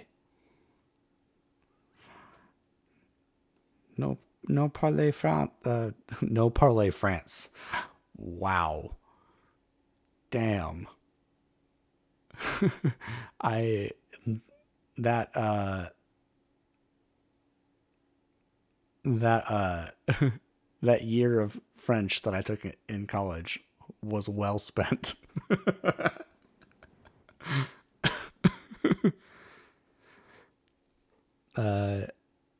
That's true. He was born in Sicily. Yeah. So he's secretly Italian. Yep. He's not really German.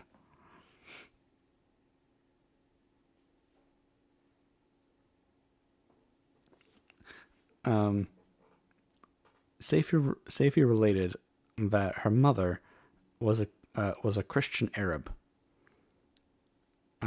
seized and made a slave by the Turks. Recommended by her beauty, she had won the heart of the father of Safi, who married her. That's awkward.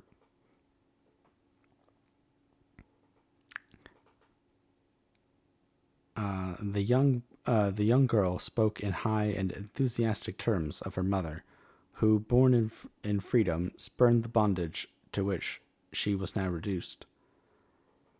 She instructed her daughter in the tenets of her religion, and taught her to aspire to higher powers of intellect and independence of spirit forbidden to the female followers of Mohammed.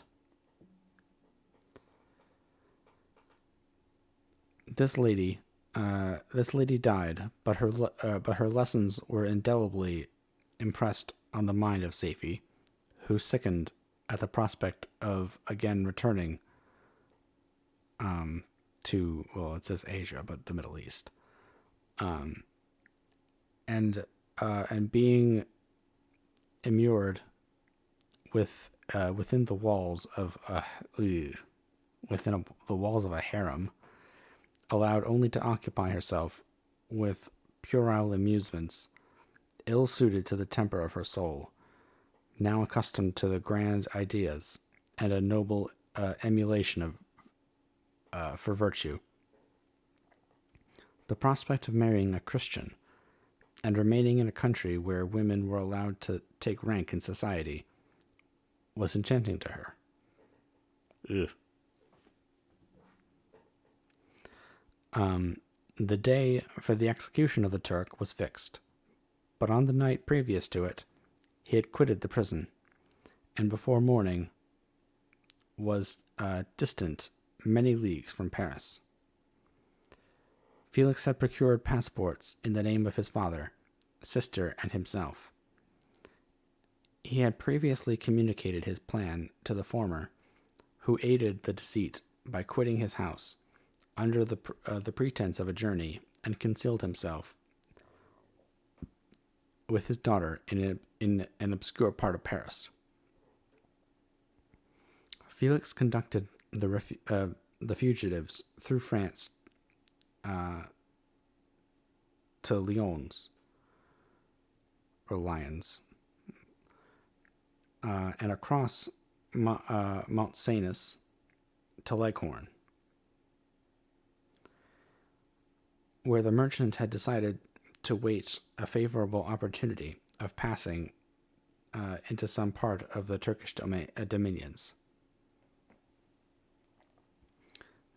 Safie resolved to remain with her father until the moment of his departure, before which time the Turk renewed his promise that she should be united to his deliverer, and Felix remained with them in expectation of that event. And in the meantime he enjoyed the society of the Arabian, who exhibited towards him the simplest and tenderest affection.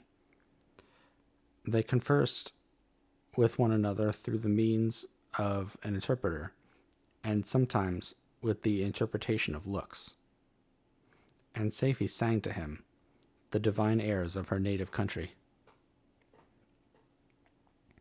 The Turk allowed this intimacy to take place, and encouraged the hopes of the youthful lovers, while in his heart he had formed far other plans. He loathed the idea that his daughter should be united to a Christian, but he feared the resentment of Felix if he should appear lukewarm. Uh-oh. Things are gonna go bad. No good deed goes unpunished, huh?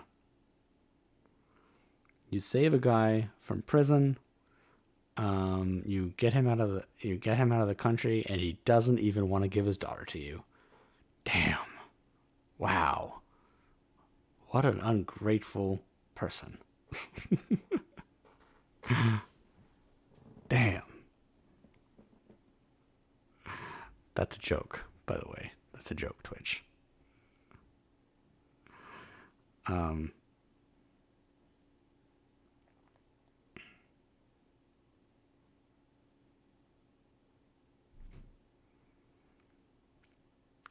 For he knew that he was still in the power of his deliverer, if he should choose to betray him to the Italian state which they inhabited.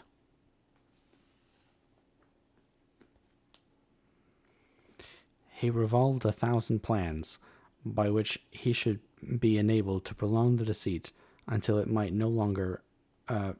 be no longer necessary, and secretly to take his daughter with him when he departed. His plans were greatly facilitated by the news which arrived from Paris. The government of France were greatly enraged at the escape of their victim, and spared no pains to detect and punish his deliverer. The plot of Felix was quickly discovered. Dude, you had one job. And DeLacy and Agatha were thrown into prison. The news reached Felix, and roused him from his dream of pleasure. His blind and aged father, and his gentle sister. Man, imagine being mad about someone trying to objectify your daughter and just helping you to escape prison with the motivation of lust instead of doing what they felt was right. Man, Felix was Felix was just trying to help a guy out, and if he got a little something something on the side, whatever. No, women are not objects, Felix.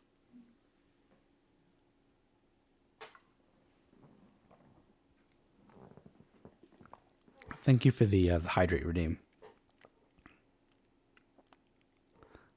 Pan naps. Thank you very much.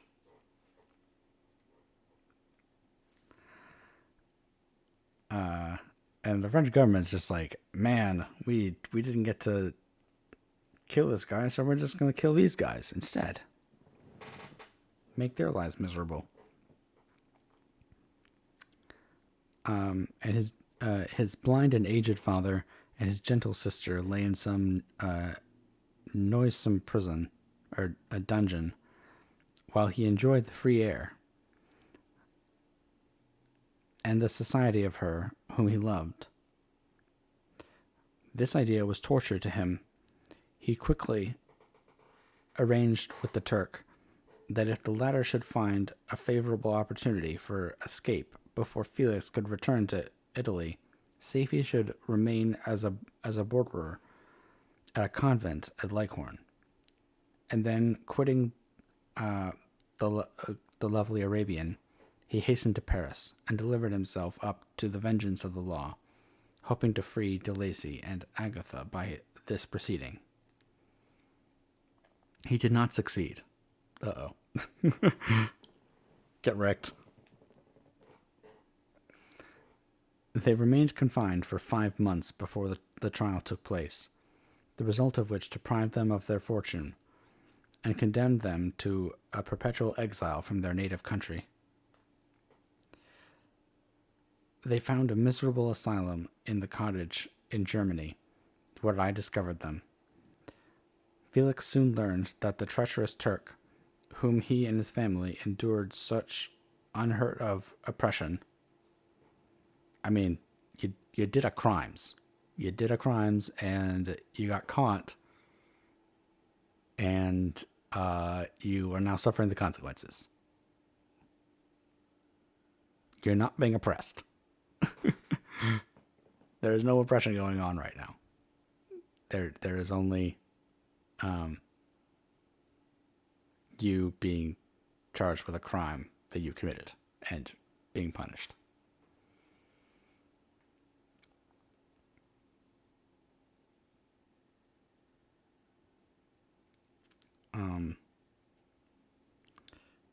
He and his family endured such unheard of oppression on discovering that his deliverer and was thus reduced to poverty.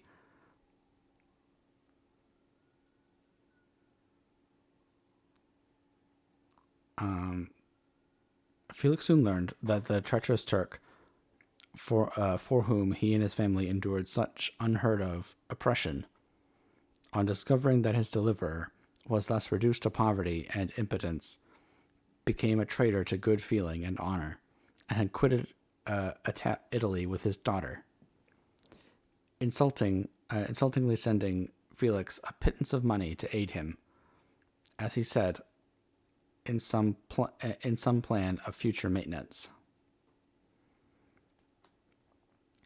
Such were the events that preyed on the heart of Felix, and rendered him, when I first saw him, the most miserable of his family. He could have endured poverty, and when this distress had been the meed of his virtue, he would have gloried in it. But the ingratitude of the Turk and the loss of his beloved Safie were misfortunes more bitter and irreparable. The arrival of the Arabian now ensued new life into his soul. So let me get this straight. Felix overhears that this guy has been wrongfully arrested, and decides that he's going to try to get him free. And the authorities are like, no. So he decides that he's going to trying to do the right thing and decides that in order to do so, he has to do a crime. He has to break the dude out of prison, and does so without without like the direct implication of any reward besides the fact that he is going to perhaps get the man's daughter's hand in marriage as as his reward. Okay. And then he gets caught in his scheme and now feels that he shouldn't be punished for breaking the law, and feels that, you know, and the only thing that he's most mad about and sad about is that he isn't going to get his promised wife. Like, my dude, it's this is all your fault. It's your fault that your family is in this situation because you decided that you needed to break the law and uh and do a prison break. Have some self-awareness, man.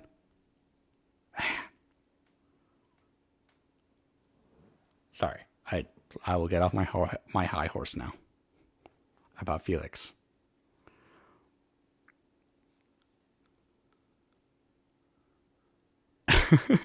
This man is really going, "Oh, so I break the law and still get no maidens?" I know. This guy is also a bad influence on the monster because now he this guy is the reason why the monster's like, I am owed a maidens. I am owed a woman. Obviously Frankenstein didn't teach him that because, like, as squicky and awful as the whole like promised marriage to between Frankenstein and his cousin Elizabeth is, at least it seems like that's a kind of a healthy relationship, not based on like the ownership of a woman.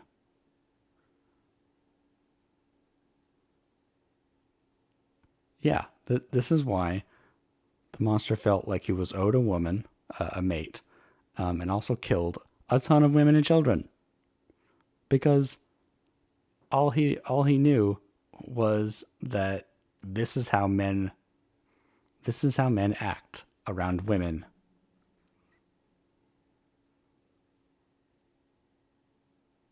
It's it's awful, and like I haven't I don't think I've ever really thought about it that much, but like Felix is awful. I forgot how awful he is.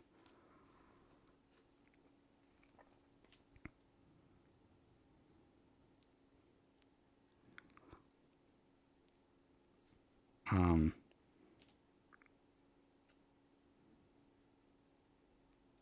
and like the fact that now that Safety is there, everything is fine suddenly. Like his family doesn't have any like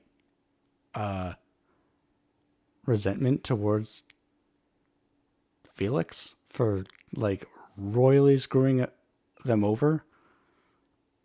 Like obviously they at least the father played a part in the scheme. He helped Felix do this. But like the the whole idea of the scheme to break the merchant out of prison was Felix's idea. And it seems like his sister and his father have no like they don't blame him at all for their situation when they were put in prison for at least 5 months while they were waiting trial. They were probably tortured in prison, and they were stripped of all their rank and wealth, besides these like the 4 or 5 books that they have in their cottage. And they've totally been exiled from France. They can never come back. Seems like they should have some kind of ill feelings towards towards Felix.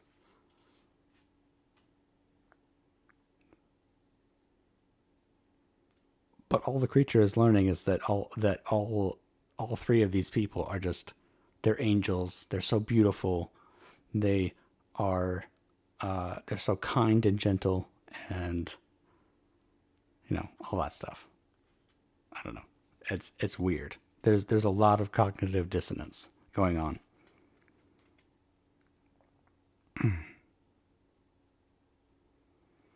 Anyway, when the news reached Leghorn, and I'm probably butchering that name, that Felix was deprived of his wealth and rank, the merchant commanded his daughter to think no more of her lover, but to prepare to return with him to her native country. The generous nature of Safie was outraged by this command. She attempted to expostulate with her father, but he left her angrily, reiterating his tyrannical mandate. Also, gotta love the the feminist, the proto-feminist Mary Shelley doing her work with Safie. It's awesome. It's genuinely awesome.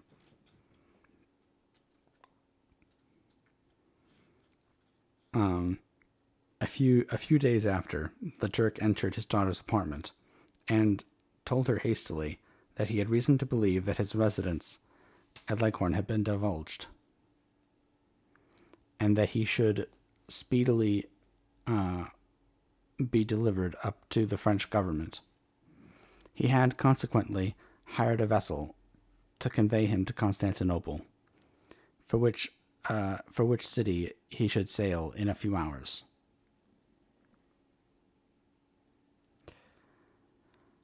He intended to leave his daughter under the care of a confidential servant, to follow at her leisure with the greater part of his property, which had not yet arrived at Leghorn.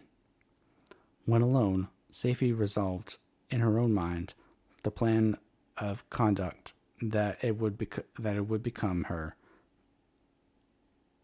to pursue in this emergency. A residence in Turkey was abhorrent to her. Her religion and feelings were alike averse to it.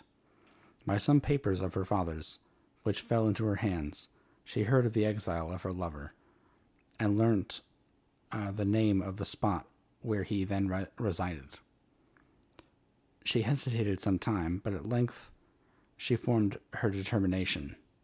Taking with her some jewels that belonged to her, and a small sum of money, she quitted Italy with an attendant, a native of Leghorn, but who understood the common language of Turkey, and departed for Germany. She arrived in safety at a town about 20 leagues from the cottage of de Lacy, when her attendant fell dangerously ill. Safie nursed her with the most devoted affection, but the poor girl died, and the Arabian was left alone, unacquainted with the language of the country, and utterly ignorant of the customs of the world. She fell, however, into good hands. The Italian had mentioned the name of the spot for which they were bound, and after her death, the woman of the house in which they had lived took care that Safie should arrive in safety at the cottage of her lover. Okay. I think that that is where we will end tonight, because we have been going for almost 4 hours. And I think that this is a good place to stop. I had a ton of fun talking about Frankenstein tonight with you guys. Um, yeah, it was so much fun. I love talking about or thinking about the. Sorry, I hit the mic. Um, Talking about the details and just talking about like the everything and how it the themes are impacted and how all the characters and their motivations are working and all that stuff, and it's just so much fun to me, and that's why I do this. So thank you very much. Thank you everyone for sticking around. We are and thank you Sophia, and thank you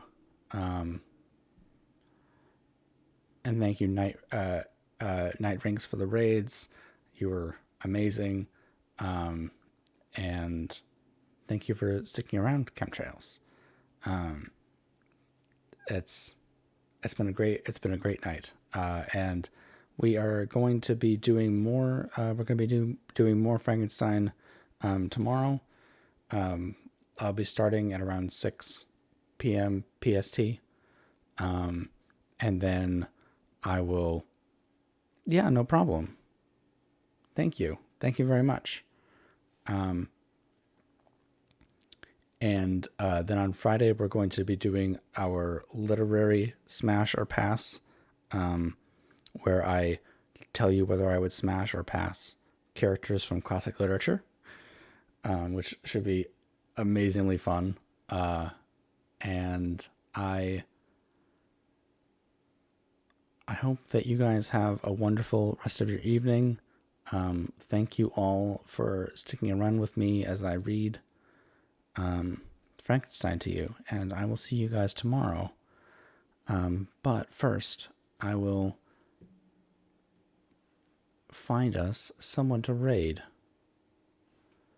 in just a second. Let me open up my Twitch again. Let's see. We don't have any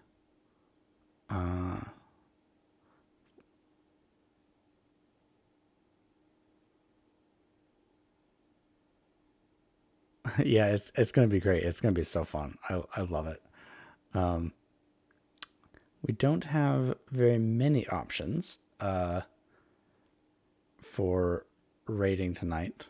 So let's raid Bao, because Bao is one of my favorite streamers.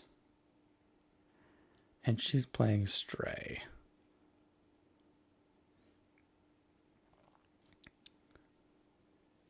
And Stray is very